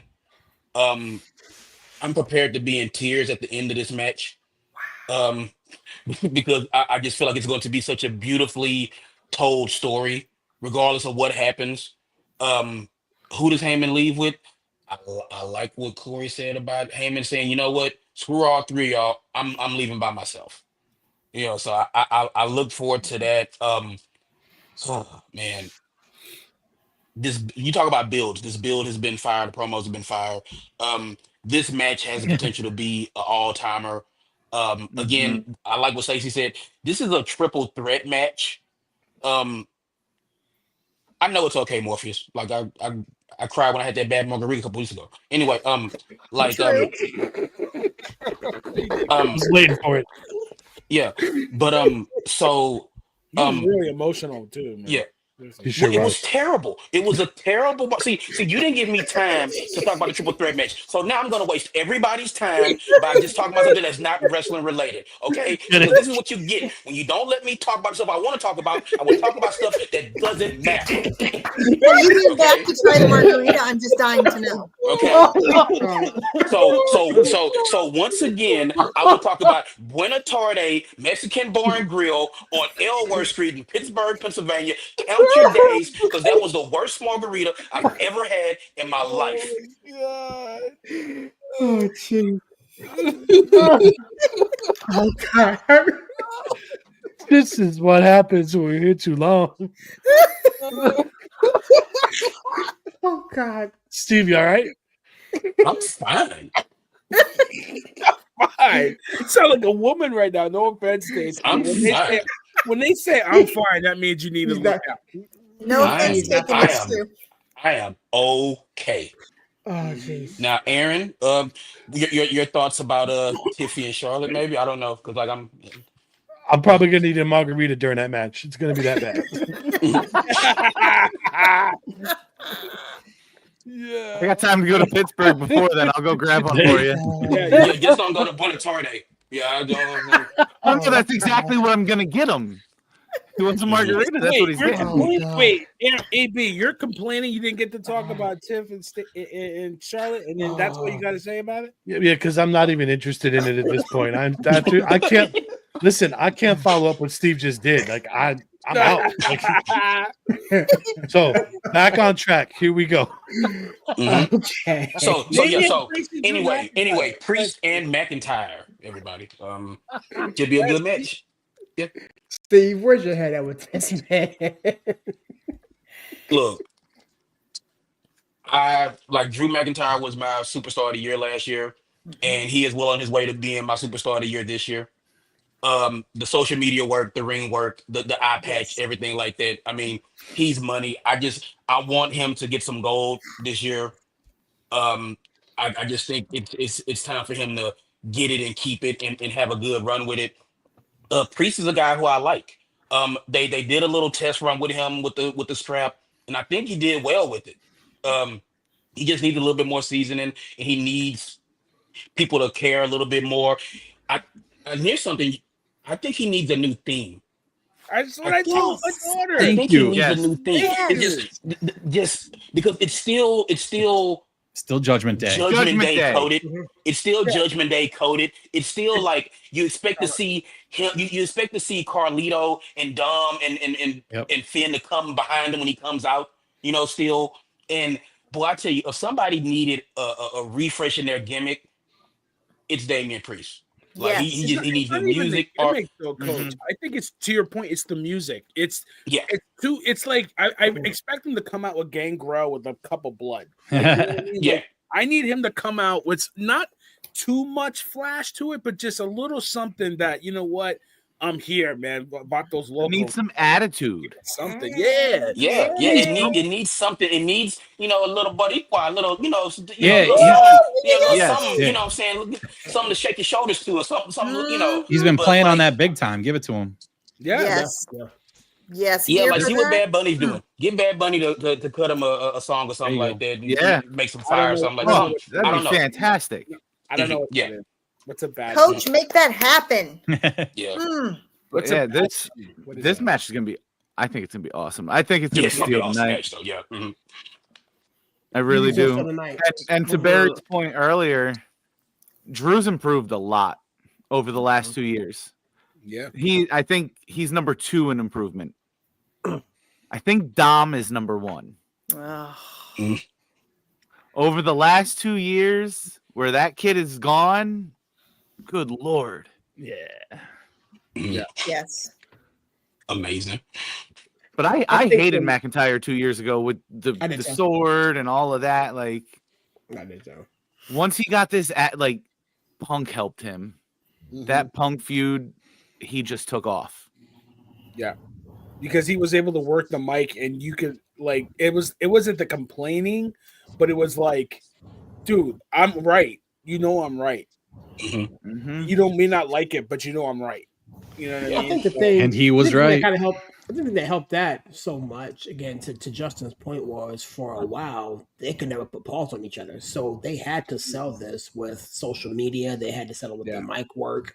They couldn't put paws on each other, and so it forced Drew McIntyre to develop a different part of his craft.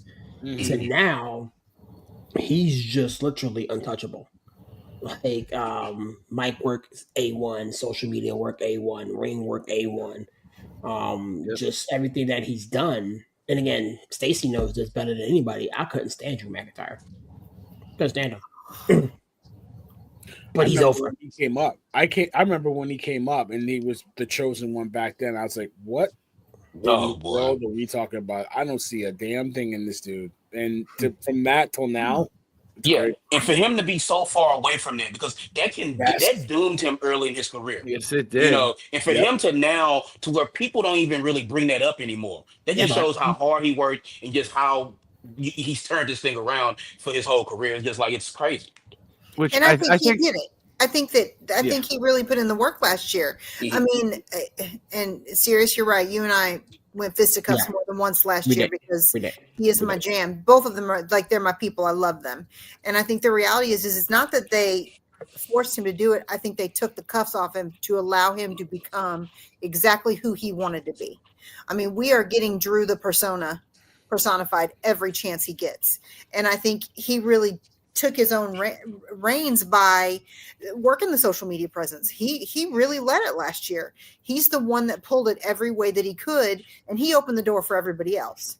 So his ability to say, I'm taking my career in my own hands by doing this my own way really led to him being, I agree, Steve, like he was my A number 1 last year. And he will be probably again this year. And I think that because of that, he's almost taking Damian into the same space where then now Damian can do the same thing. Exactly. He can lead by example. He can learn.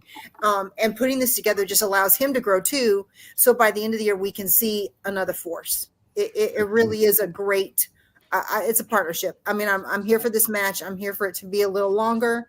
I think that any chance that Drew can have to influence Damian. I'm here for it. Yeah, I think I said it last week because Drew was the chosen one. I would love to see him at some point take Austin Theory under his wing. Yes, because he's the same thing. He was Vince's golden boy, and he can't get out from under it. Yeah. I think if Yeah, you that would take be him great under for his him to wing take him somehow under and his help wing. him, Austin Theory could be so good. Yes. I think he's missed. I think he's not used right. I think they need to separate him and give him his own thing. I think Austin. Yeah, the A-Town Down Under thing has run its course. It's done. Turn him face, bring him onto Raw or something, and let him do his own thing. But isn't he on Raw already now? What's that? Isn't he on Raw now already?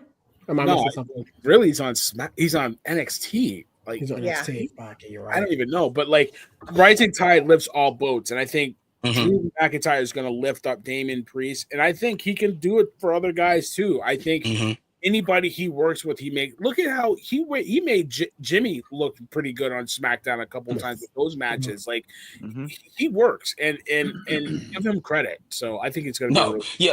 Drew McIntyre. There's a reason they put Big Jim needs a match at WrestleMania because look at what he's doing with Drew McIntyre. That's how good Drew McIntyre is. He had people calling for a Big Jim match at WrestleMania. So like that's crazy.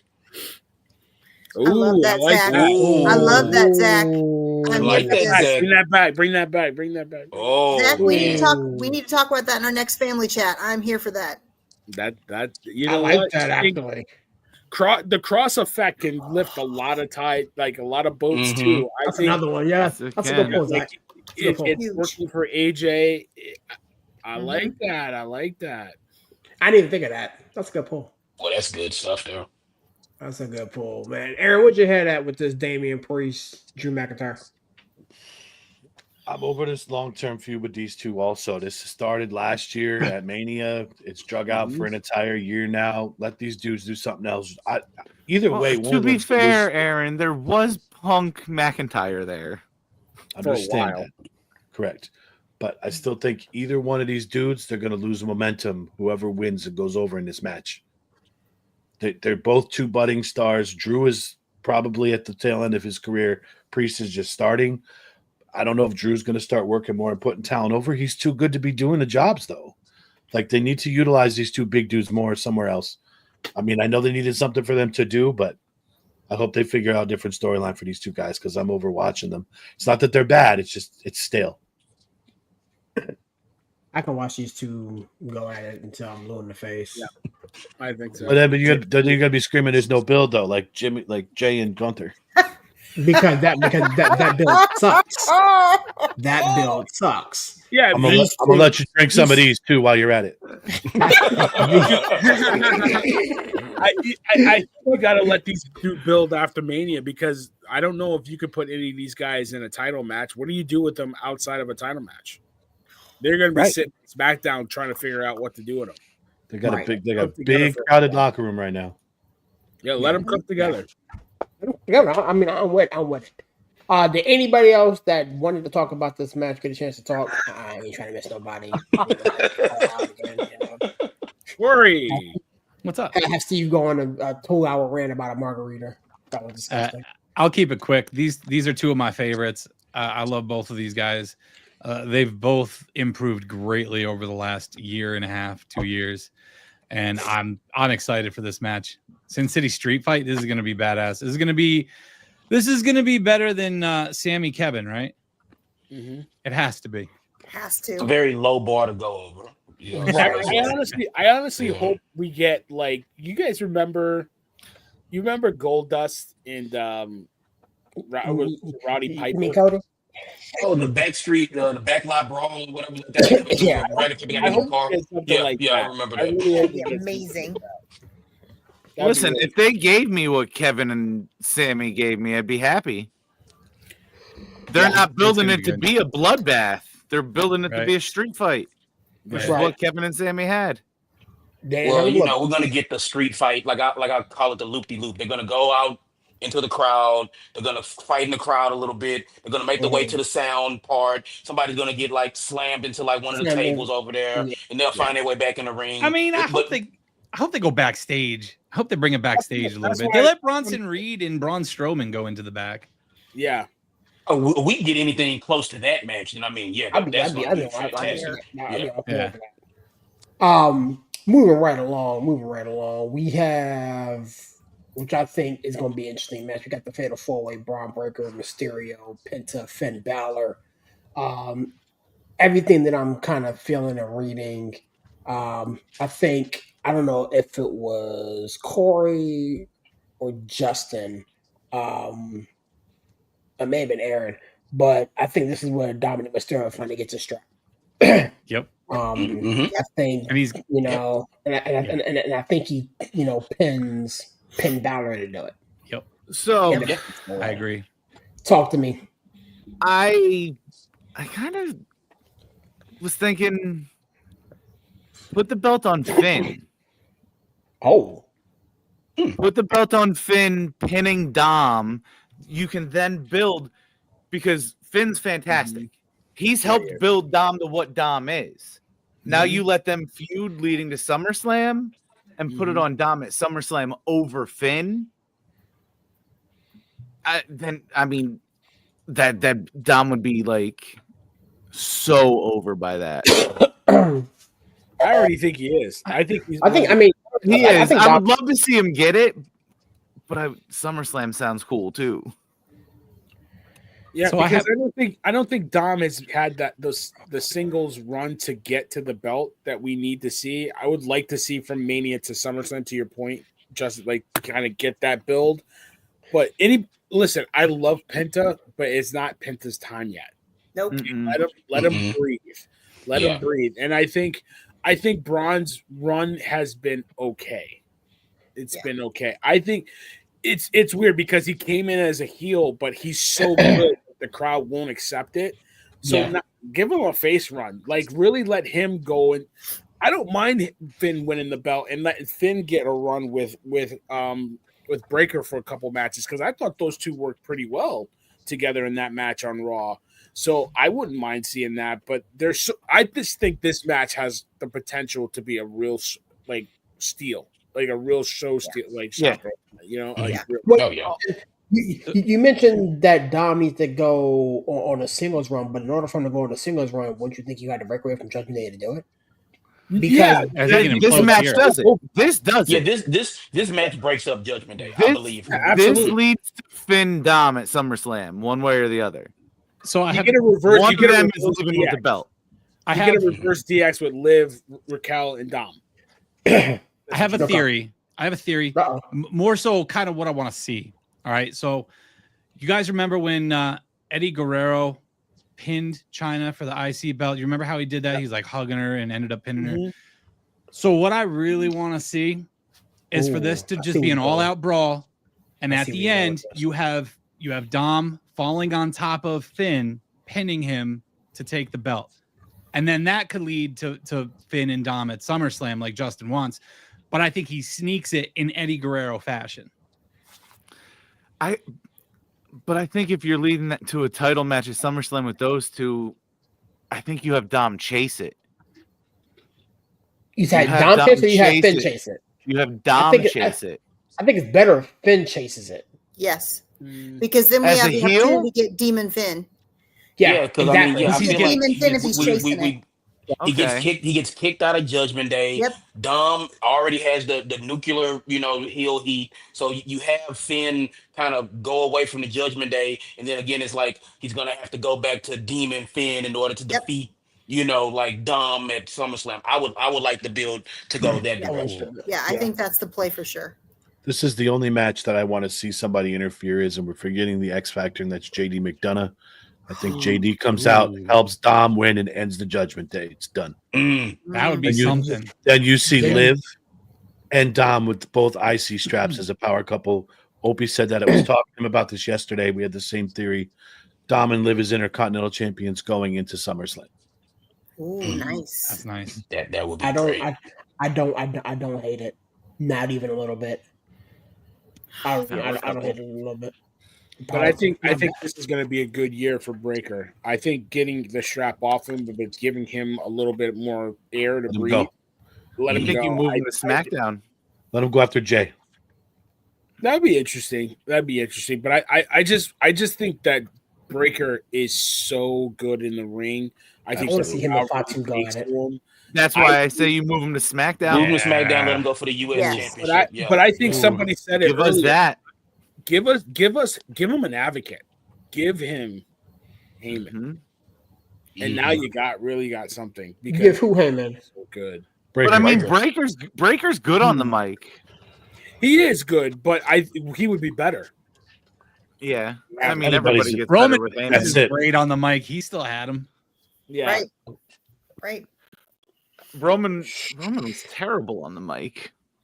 I mean, he was until he got around. He needed Heyman to learn the mic. Yeah. Yes. And now he's just amazing. Like he controls it. He couldn't control the crowd. We all remember when Cena cooked him. Yeah. Like Roman couldn't control the mic. Now you look at him and it's effortless how he works. Right. Yeah. Does anybody else want to hit this particular fatal four before we move? I got everybody. Justin, you good? Yeah, I'm good. Mr. Margarita, you good? Oh yeah. Okay, cool. Moving right along. I don't want to spend too much time on this because this match in its infancy annoys me. AJ Styles, Logan Paul. I know Villain's gonna say something about it, but I wanted to just mention it just in case anybody wants to talk about it. This could potentially lead to different things. AJ Styles has been messing around with Karrion Kross for a little bit, and then he unplugged his. We just lost Barry. We just lost Barry. Barry. I know. I mean, did that on purpose. We're going to spend a couple seconds here, but anybody else want to talk about it? You know what I'm saying? I just want to As say, far as a match goes, wow, we're only one man can save this match, and that is Karrion Kross. boom right there. One man 100%. can save this match. The only thing that can save this match is the remote when I change it. Right? But here's the thing: from bad wrestler. From a match standpoint, it's gonna be a fantastic match. I mean, both those guys work. The story and the fact that it's Logan Paul, but like the athleticism and talent that's gonna be in that ring is fantastic. Yeah, it shouldn't be as terrible much as I live. hate to say it. Logan Paul is good at what he does. Yeah, but you know what? It's Logan Paul, and I know. I can't. I know. It's but Logan Paul, but I fun to mean, watch. he is going to like. There are going to be some spots in this match that are going to be fantastic. Just when you have AJ Styles, and look, you take everything else about Logan Paul away. He's very athletic. He works at this, you know, and there's going to be some spots. Pulverizer is gross. Yeah. Look, I love it. It's like you can hate Logan Paul if you want to. That finisher is money. The Paul that is a money finisher. And I said this in the group chat. Like you need a guy like Styles to make that look even better. Styles helps. That's a good move, but Styles sells it like the Rinse do. So it's like I love that move. It's a great move, and we're gonna get some good spots in this match. But yeah, I mean, it's Logan Paul. But that's all you're gonna get. That's all he does. That's all Logan Paul does is spots. He can't tell a story in a match. This is their AEW match of the weekend. Yeah, That's what this is. I was gonna say that. This is spot fest, man. Like, who cares? Like, it'll be fun. I don't think it's about Logan. I think Logan is just the one there because this is more about Cross and Styles. I think this is building the Cross effect. I think this is building Cross into more mainstream, right? I think Logan is just the antithesis, like we hate him. I mean, it's like Cross said earlier this week. It's more about this guy that we hate, that he's not a real wrestler. He's not a real guy, that AJ, who's the wrestler of the wrestlers. So I think it's not about Logan. I think it really is about how Cross is building it to give Cross that credibility, and it's building the Cross effect to get that in more mainstream. I think this is the first time we've really seen the Cross effect. It's the first time we've really seen it happen. So I don't think it's about Logan at all. I mean, because we hate him. Everybody hates him. Yep. Nobody cares. But that's the whole point, because we don't want to walk away from this match and care any more or less about Logan than we do. That's why it's not about Logan. It's about Cross and Styles. So how does Karrion Kross get himself involved here? I mean, He walks down to the ring. Yep. Yeah, or maybe ringside. or maybe I don't know, but he will go down to the ring, and I'm not sure how he will be a factor, but I think he will be a factor in this match because he's very invested in this. Where it's like, again, we all saw him kind of offer himself up as a sacrifice on Monday to to the elbow. I mean, to the forearm. So it's just like he's trying to get AJ going.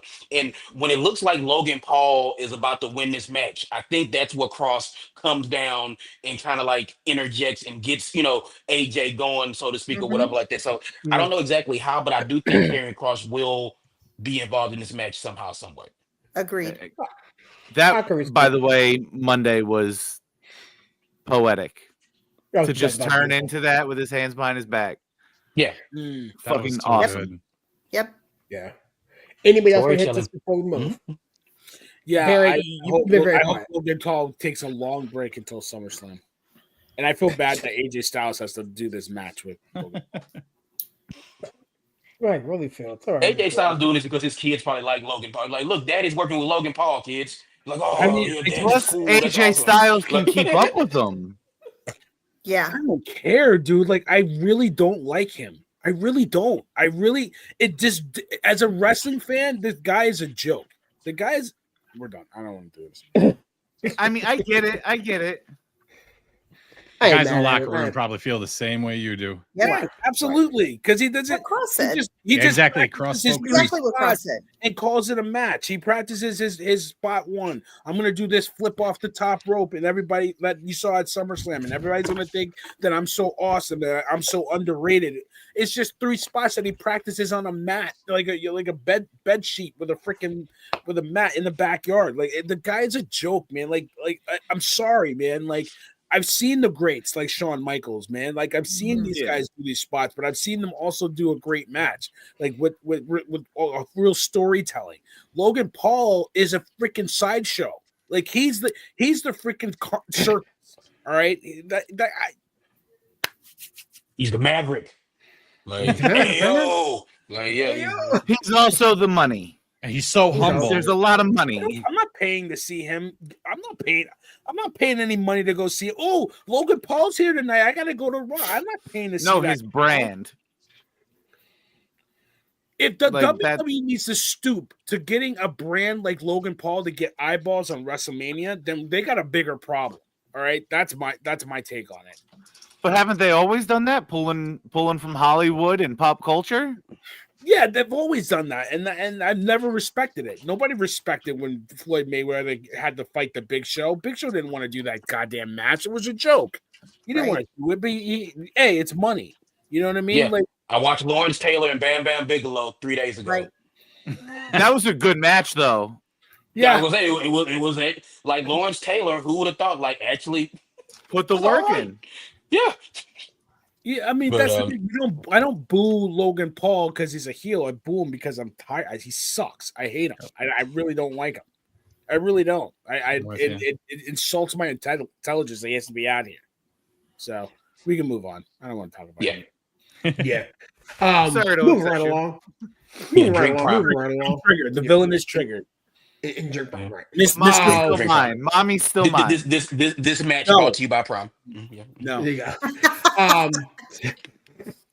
We have the triple threat match: Io Sky, Rhea Ripley, Bianca Belair. There's been a lot of chatter, both in dirt sheets and other spaces, about how this match came to be. The disrespect Io Sky is getting from the other two. So many different ways that the WWE can take this particular match. I'm gonna talk to the Rhea Ripley fans last because I don't care about them. Roman, talk to me, man. Where's your head at? Steve, talk to me, man. Where's your head at with this one? Okay, so at this point, I hope Rhea wins because God help us if she doesn't. For real. Like it's just like, you know what, like she has carried her way into this match. She has stomped and rah, rah, rah, rah. You're clapping for EO and you know, but like I'd like to see Bianca win this match by pinning EO, which would then set up Rhea, because Rhea be like, well, you didn't pin me, you know, and then we'll finally get Rhea and Bianca. I think that's how we'll get it. But EO's been getting so just looked over and disrespected. I think it would be great if she wins the match, because it's like everybody's like Bianca, Rhea, and then like EO wins the match. And I would like to see that, because then it's just it would be funny to me. And sometimes the most hilarious thing is just the thing I like to see. But I do want to say this before I move on from this. Like Kevin Nash, who I usually agree with a lot, I totally 100% disagree with his thoughts on Io Sky about her being too small and diminutive, and nobody wants to see the high flyers like that. Io is money in the ring. She is great. She deserves to be where she is. Of course, like, yeah, we all want to see Rhea and Bianca, but it's like the disrespect that has been, shown to Io Sky. It's ridiculous to me. She will put on a good match. I mean, this will be a good match. These are 3 women at the top of their game right now, and I can't wait for this match. This match can go a bunch of different ways, but man, yeah, I just want to say, like, Kevin Nash, I usually agree with him a lot, but totally disagree with him in his assessment of EO and just like where she is in this match. So I feel you, Corey. Where's your head at, my guy? I can't call it. Like I really think Io is going to walk away with it. That's where I want to go with this. I think she's just being overshadowed. She's being forgotten, pushed aside. Nobody thinks she's going to walk away with it. Everyone thinks Rhea's going to take it. I think that Io keeps it. Then you're going to see Rhea and Bianca build a little bit of a feud with themselves, and maybe eventually take it from Io. I don't know, SummerSlam or somewhere down the line. But I think Io is going to walk away with that belt. You think Io? Okay, Stace, where's your head at? I mean, I'm so the whole storyline irritates the fire out of me. I feel like they went. I go all the way back. I feel like the Io should have gotten the IC title. It should have been Lyra. It should have gone all the way back to there. That would have been where she would have shined. I think them putting her here, they have just for real and also just beat her up. There's no way that she can't win this. If she doesn't win this, she's absolutely irrelevant. If she doesn't retain the title, she's irrelevant. Because if either Bianca or Rhea take the title, she's gotten the hell beat out of her now for 2 months. Right?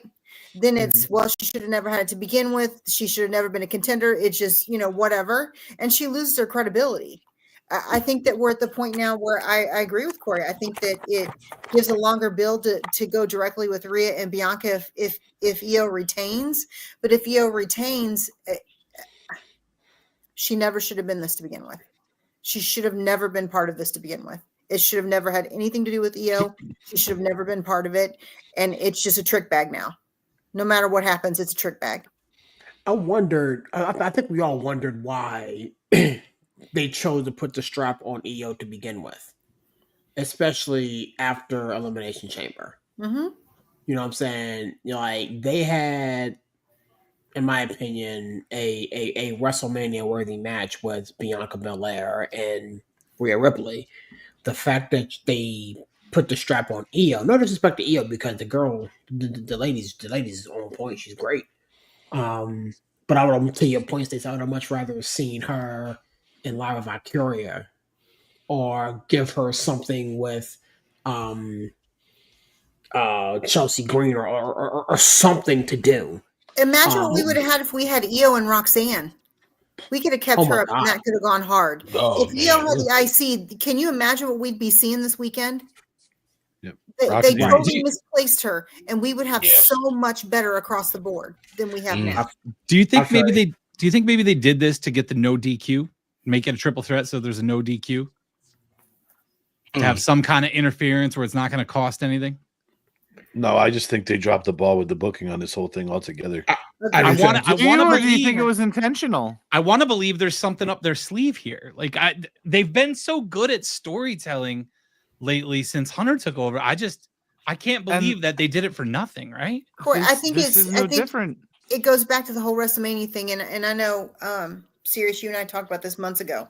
Yeah. There was too much. We were going hard with Raw. We were launching 2 women's titles. We had all this happening all at the same time, right? That we were trying to build for Mania, but we didn't have enough forethought for every single thing that we'd have to layer in, right? So there are things that fell through the cracks. Look how many matches we've talked about tonight that we're like, I don't care, right? Yeah.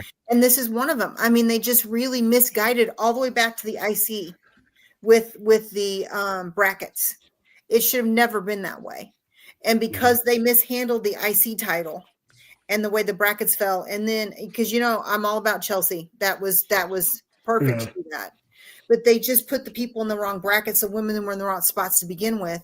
We'd have a totally different run if they just had not misstepped that. So then they thought, oh God, we put Io in the wrong spot, so now we've got to find someplace else for.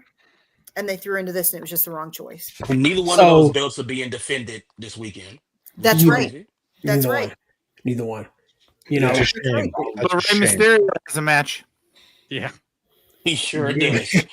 Dominic Mysterio and Logan Paul has a match. I'm with Aaron though. Aaron once said that a few weeks ago. I think he said it. Every match at WrestleMania should be a title match. Didn't you say that, Aaron? Yes. I said all the titles should be defended. Yeah. At all the titles Mania. should be defended. At I'm with you on that. Mm-hmm. So I'm gonna go to Justin real quick, man. Talk to me about Io Sky, Rhea Ripley, Bianca Belair. So is the story not the fact that they're overlooking Io?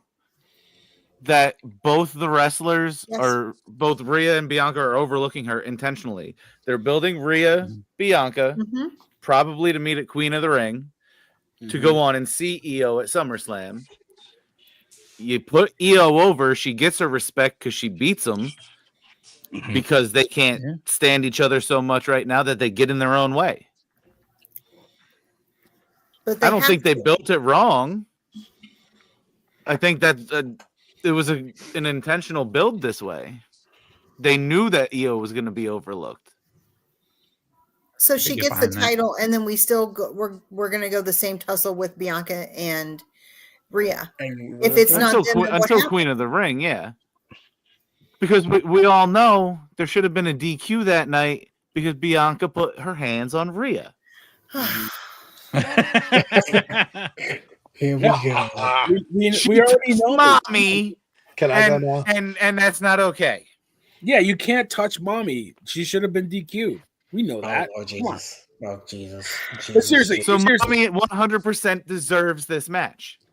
And you could take all that if you want. You know, you don't like the fact that Rhea inserted herself into this match. Io wouldn't be in this match. They had the only way they could put her in this match was her to take the belt from Mommy. Because let's be fair. After Elimination Chamber, the match was Rhea and Bianca. Io had nothing to do with it. Io was not in the picture. The only way they could get her in the picture was to have a match the next night and have her lose the belt. Come on, like my question is, I mean, why how was else do you build heat Rhea. between Bianca? Yeah. How do you build heat between them? Why is Io even in the equation then? That's what exactly. So that's my point. That's the point. So don't say that she's being disrespected. Like she needs to come out on top in this match. She should be happy she's in this match. The only way they could get her in was to give her the belt. Oh my God, we had to give you the belt. Sorry. Which they should never have done. No. Well, yeah, exactly. I mean, honestly, to your point, why create a women's US and a women's IC belt if you're not going to defend them? We all know Io should have won that damn belt. She should have won the IC belt. She wasn't even in the bracket. Yeah, she wasn't even in the bracket. She was in the USA bracket with Chelsea. Exactly. I love Lyra. I wanted Chelsea to win the match. Avery was yelling at me. Why do you like Chelsea Green? Chelsea Green. Why do you like? Because she works. She's over. She deserves it. She's a great heel champion. She's run with the character. It's great. But like, why aren't you having them defend the belt? Like Io should be going after Lyra at Mania or something like that. Mania, yeah. So listen, I agree with you guys. Mommy and the EST are gonna build up and have a nice feud over the year. And let Jade and Naomi cook for a little bit longer, and then the back half of the year, you're gonna figure out how you're gonna intertwine Bianca into that whole feud. Yep. But listen, you can say what you want. My wife is the biggest star in WWE right now. Okay, she's the biggest star. She's the most over. All right, so you cannot not have her in WrestleMania. Okay, mommy is always on top, and she's on top. Okay, and I don't take kindly to slander from you, Steven. You need to watch how you talk about my wife. All right? Excuse me, sir. She's not your wife. That is my mommy. Yeah, I mean, you could be my son if you want to. No. All right, so hold up. Barry just kind of took what I was going to say. I haven't thrown out my crazy conspiracy of the night yet, but here's mine. All right. They messed up the booking of this match, but I think I figured out why they did it. First of all, Trash Can Do, that chick put on a great match with Bayley last year at WrestleMania. That was my pick for match of the year. Me too. Here's my thought. We're forgetting one person. I know this is a blown out thing. Alexa Bliss. I think she comes back, gets involved in this match. Who better to elevate the Wyatt feud than Alexa and freaking Rhea Ripley? Get her away from this whole situation. Put Bianca in her feud with Jade and Naomi. Let Trash Can do her own thing. Find something else to do. But I think Ripley and Alexa are going to feud at some point after this is all said and done. But do you drop the heat you're getting between Rhea and Bianca right now? Like, that's kind of cooking. Bianca has so much unfinished business with this Naomi Jade storyline that they have to move that in a different direction. I think this is the perfect way to do it. And Barry hit the nail on the head.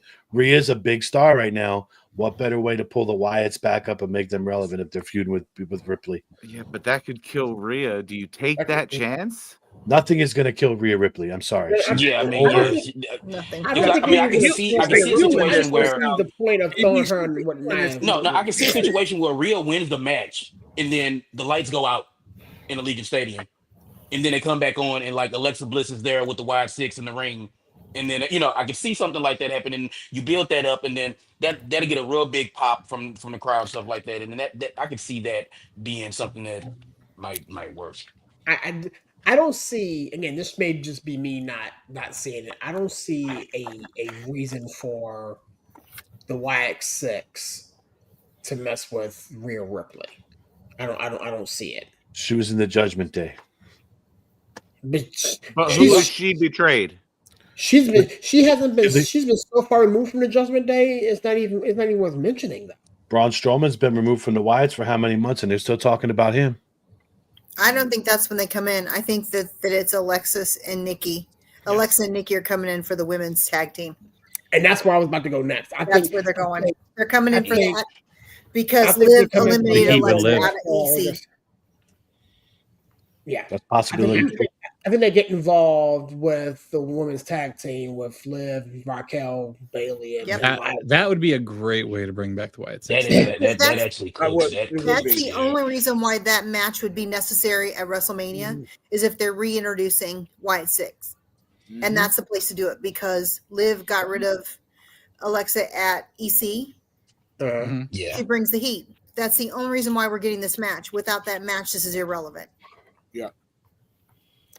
And that again, to that Alexa and Liv feud would oh my god, that'd be beautiful. Crazy. A few families. Alexa and Nikki as tag champs. Yeah, that would be fire. Yeah. I mean, and we saw with last week's little gauntlet match that we don't have enough women tag teams that are relevant. No, we don't. They threw everything together. And if that didn't show it in the gauntlet, that shows the need and the necessary for Nikki and Alexa. Why are you putting Lyra and Bailey in this match? I mean, you're putting Bailey in to get Bailey in WrestleMania. I get that. Right. Yeah. But why team her with Lyra, who's already got the IC belt? Yeah. Right. Because Lyra's let her walk out of WrestleMania with two straps? Even with the IC belt, it's irrelevant. That's why. And did you guys think, since we're talking about it, do you think Bailey turns here? No. No, I think that Bailey and Lyra are just the catalyst. I think they're filling the space to bring Alexa. Yeah, they're transitional. They're transitional. Absolutely. They could turn Bailey just to get the strap off of Lyra and put it on Bailey. Anything needs to happen there. But since we're here, man, talk about this match. What do you guys think? So what? Who's Lyra going to feud with for the belt? Liv. You got a ton of other people that she can go after. Liv, because we go back to Liv and Dom being the power couple. Yeah, so there we go. Yep. I mean, yeah. And we all know right now Liv can carry. Absolutely. I mean, because that match on Raw, those ladies were out there balling. Yeah, balling. Both Bailey and Liv were working. Yeah, so like they were working. Gives the IC title credibility if we give it to Liv. She adds some credibility to it. She's tops right now. Yep. She's a great worker. So does Liv Morgan and Raquel drop the tag team titles? No. Not yet. Before they strap the. If they were going to lose, they're not going to lose to Lyra and Bailey. They would. No. I think they're 100% retaining. Being IC champ and tag champ. I'm pivoting back with Stacy on my theory. I think she's right. The Wyatts get involved with this one, and that's where they go. Yeah, I like That's how they retain. Makes a lot more sense. Too. Yeah. Mm-hmm. Yeah. They don't even need to interfere to retain. They'll just retain when the match is over. Right. They like to go out. 6. Yeah. Right. Mm-hmm. Yeah. So, are we done talking about this one? Everybody's good? Not we're talking about it any other way. We're good. All right, let's bring it home, gentlemen, and Stacy. Cody Cena. Yeah. I'm not even sure how to lead this, man, but this is what you have closing WrestleMania. Don't start your shit. Yeah. No, let Justin cook because I feel the same way. Justin, It's talk to me. absolutely disgusting that they let that man push his way into closing out fucking WrestleMania. Yep. Absolutely disgusting. He doesn't deserve to even sniff the title.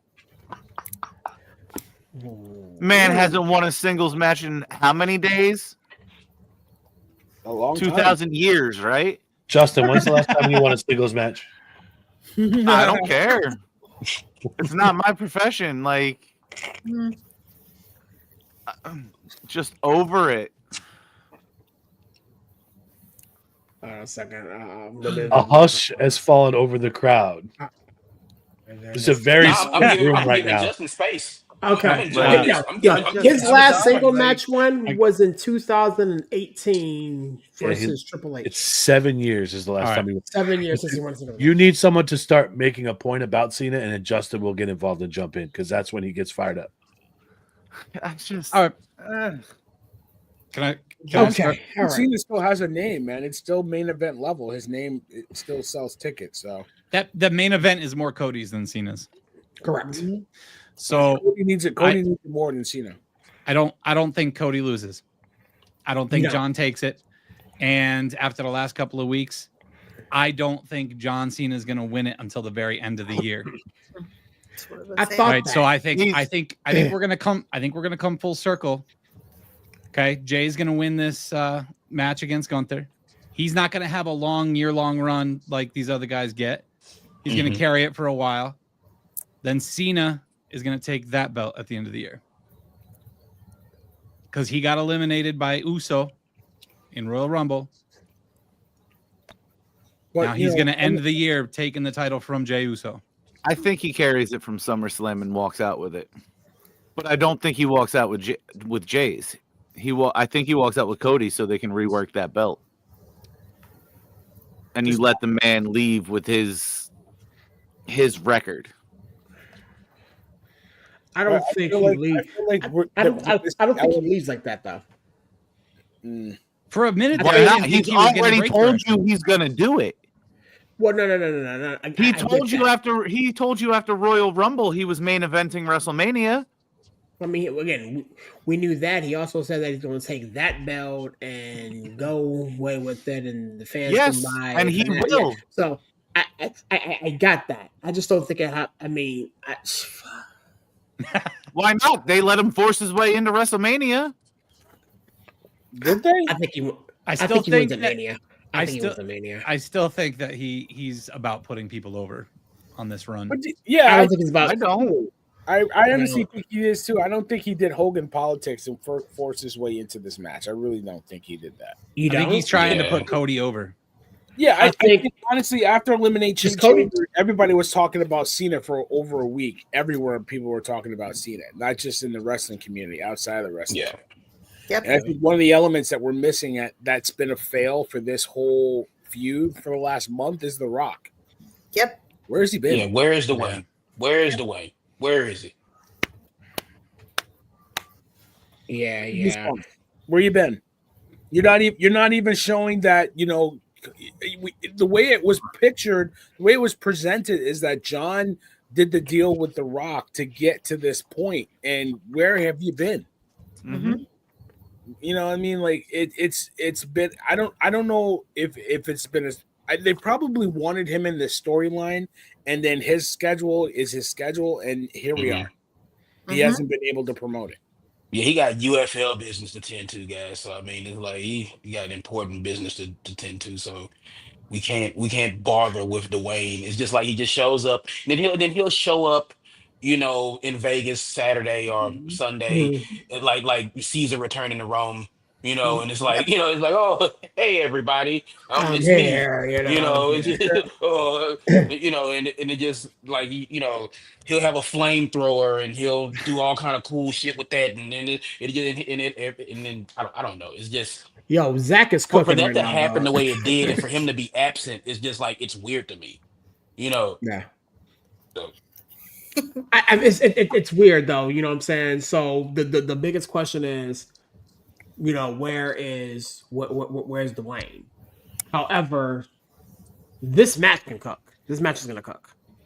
I think. I think this is gonna be two guys who know how to work together. The promos when they were, overseas went really, really well together.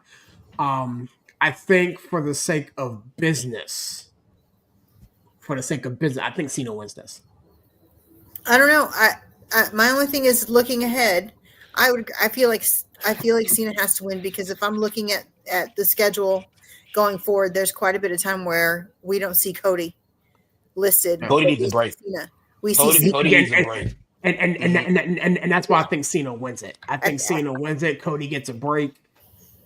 He gets to go do what he thinks. I saw somewhere that his wife is pregnant. Again, that may or may not be true.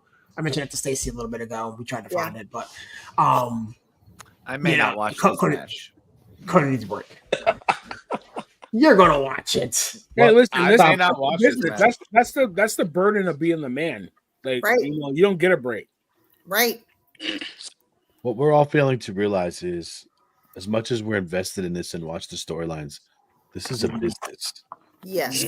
Cena has made this company millions of dollars. Yep. I'm going to talk to Justin's point, because him and I have talked about this a lot. He doesn't agree with Cena being in. I think this is the WWE giving him this as a thank you for all you've done for the company. Now, any of you want to go on to fanatics.com and take a look and see how much of that brand new shiny John Cena merch is on that website.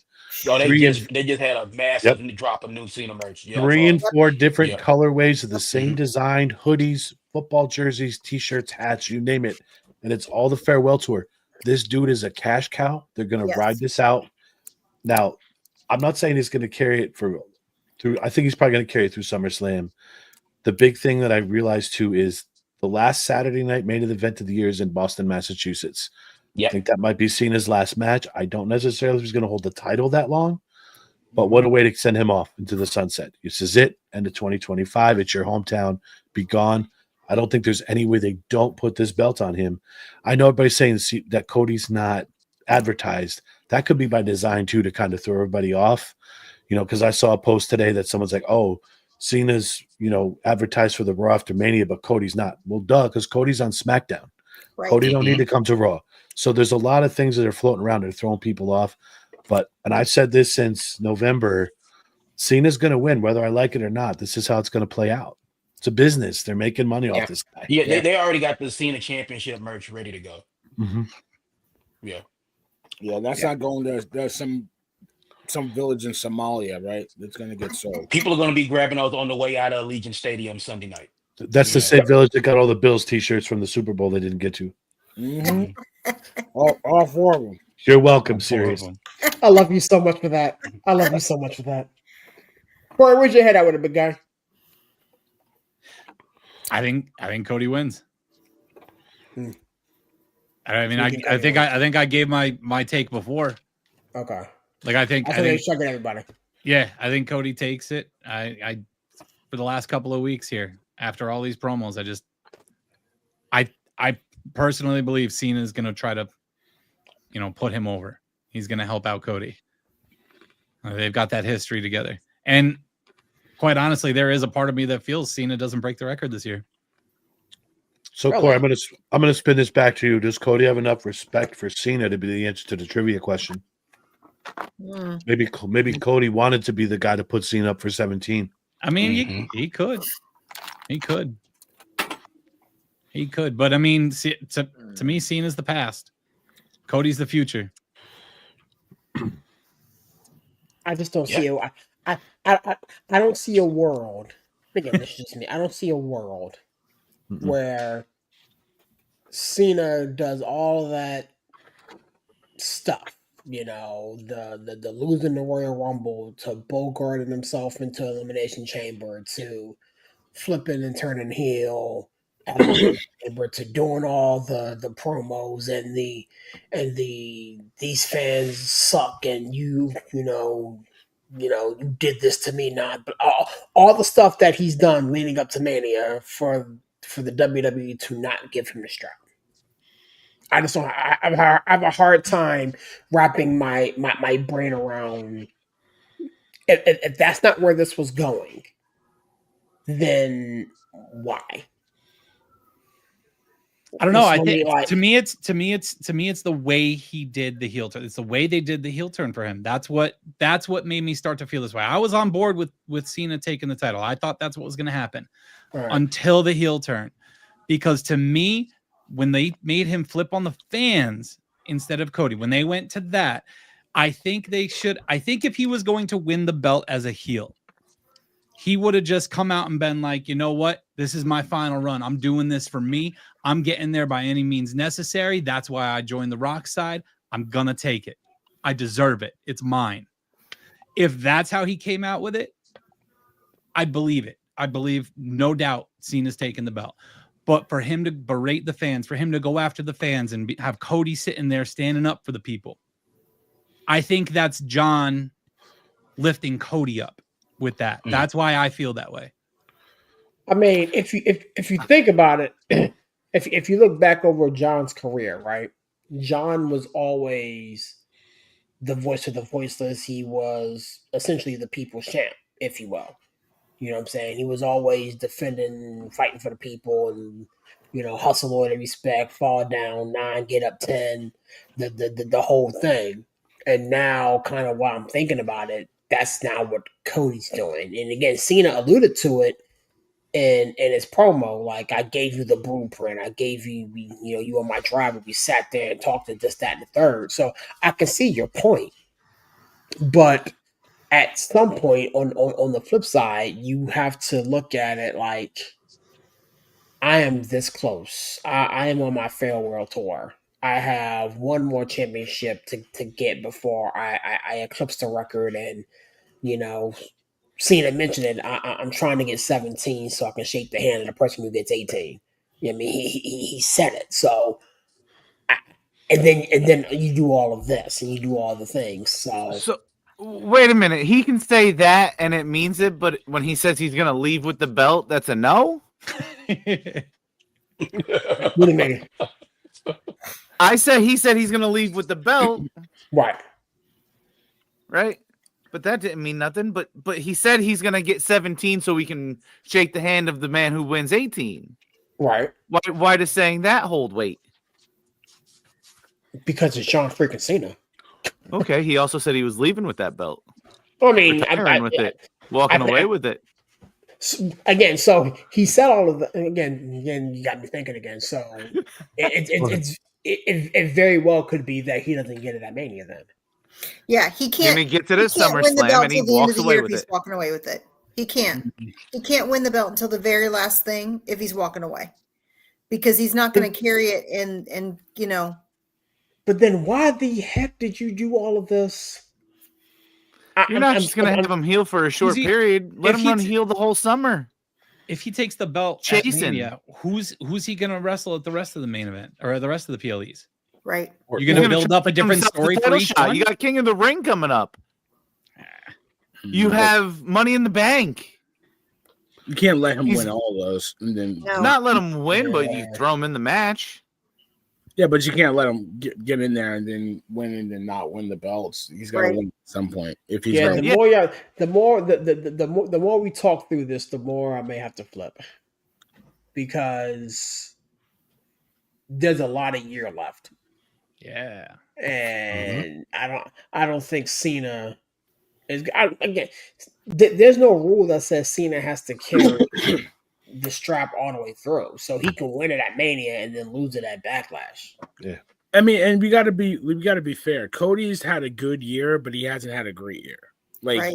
like you know what I mean? Right. Like, I think he needs this type of match at Mania to really make his, you know, his title run really good. Like, he's had good matches. Don't get me wrong, but like, I think him and at Crown Jewel was a mess. I thought him and AJ was kind of messy. It was just thrown together. The only thing that really kind of saved his run, honestly, was the second iteration of him and Kevin Owens, because the first match didn't really make much sense. And you know, it just, you know, him and Solo, why would you put Solo all of a sudden into the title picture? And then then put him into the bloodline mix. It, like, the run was good, but it wasn't great. So I think they booked him funny. They did. So I think you need a win against Cena. They could have protected him too. Out of all the matches over the last year, this has the potential to be the worst one. I mean, you got the 5 moves of doom. Like, that's what he has to work with. And a lesser version of that now. Yeah. But, yo, I'm done with this. Technically, this match is not gonna be pretty. Again, I mean, you got one future Hall of Famer and a surefire Hall of Famer and Cena. You got 2 guys apparently. Yeah, I mean, it's just I have a hard time believing that this match is not going to be good.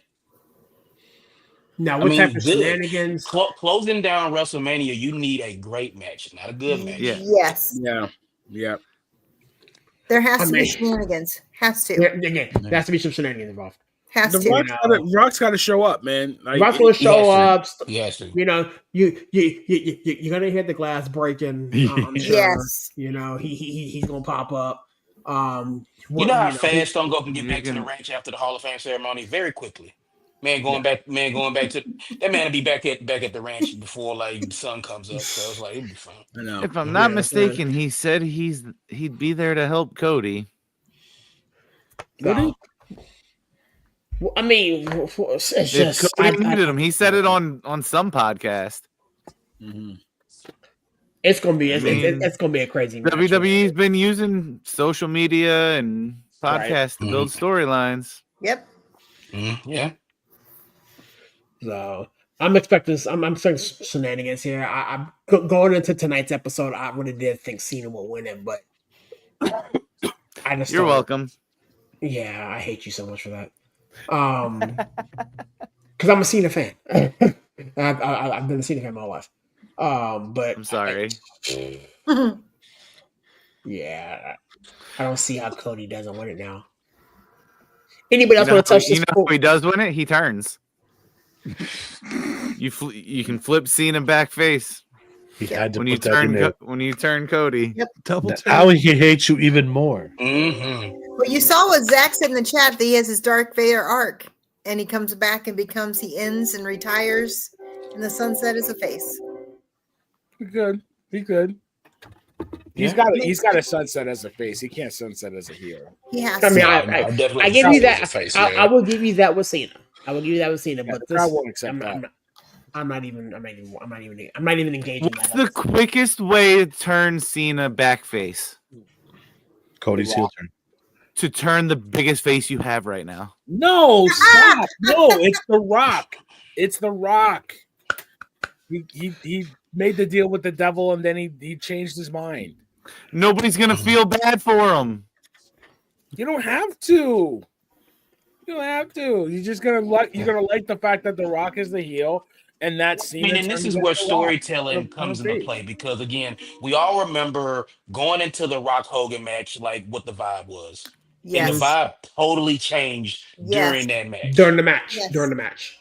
And if they can pull this off right, I feel we can have a repeat of that. Where it's just like during the match, as the match goes on, the wheels could turn a different way. That's just something that I was thinking about. Like I said, I've been watching a lot of WrestleMania matches over the last week. So, yeah. You're not gonna turn. You're not gonna turn Cody. That's just not happening. That's not happening. You see me? You see me? Anywho, with Aaron that being, Aaron had me on that podcast so we can celebrate you and Justin and Corey. Make sure I'm invited. No doubt. Hell, if it happens, I'm going live that night. Going live that night, and I am spamming this man's name in the chat. We're gonna tag him in every comment. Get in here! Get in here! Get in here! Get in here!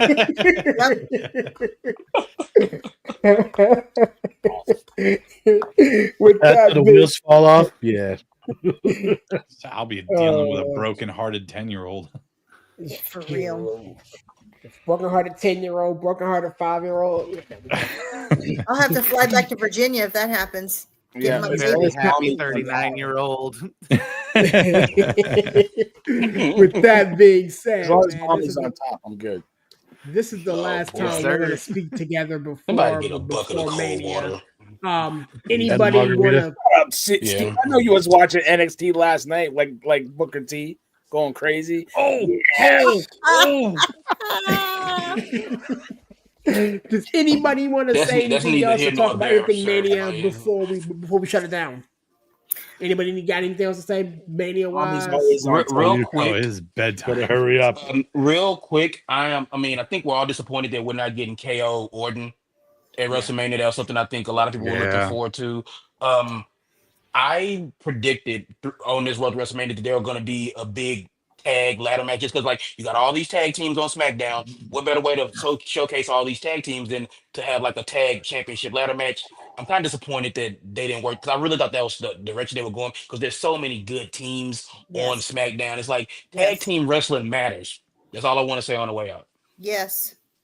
I feel you. Justin, got anything you need to say, my man? No, sir. I'm good. I'm tired. 36 hours.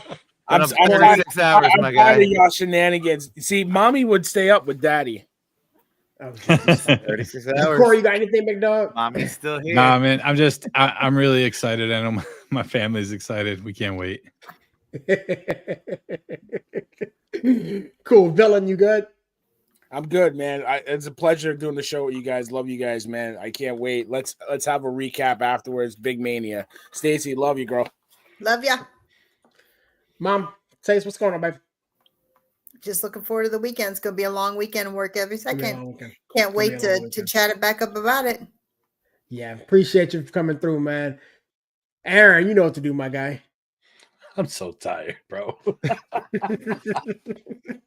Great show. Thank you for all the work we did this upcoming week. We put a lot of work in behind the scenes. I appreciate your help with everything. Always fun with you guys. We appreciate you. So here's looking towards Mania, my guy.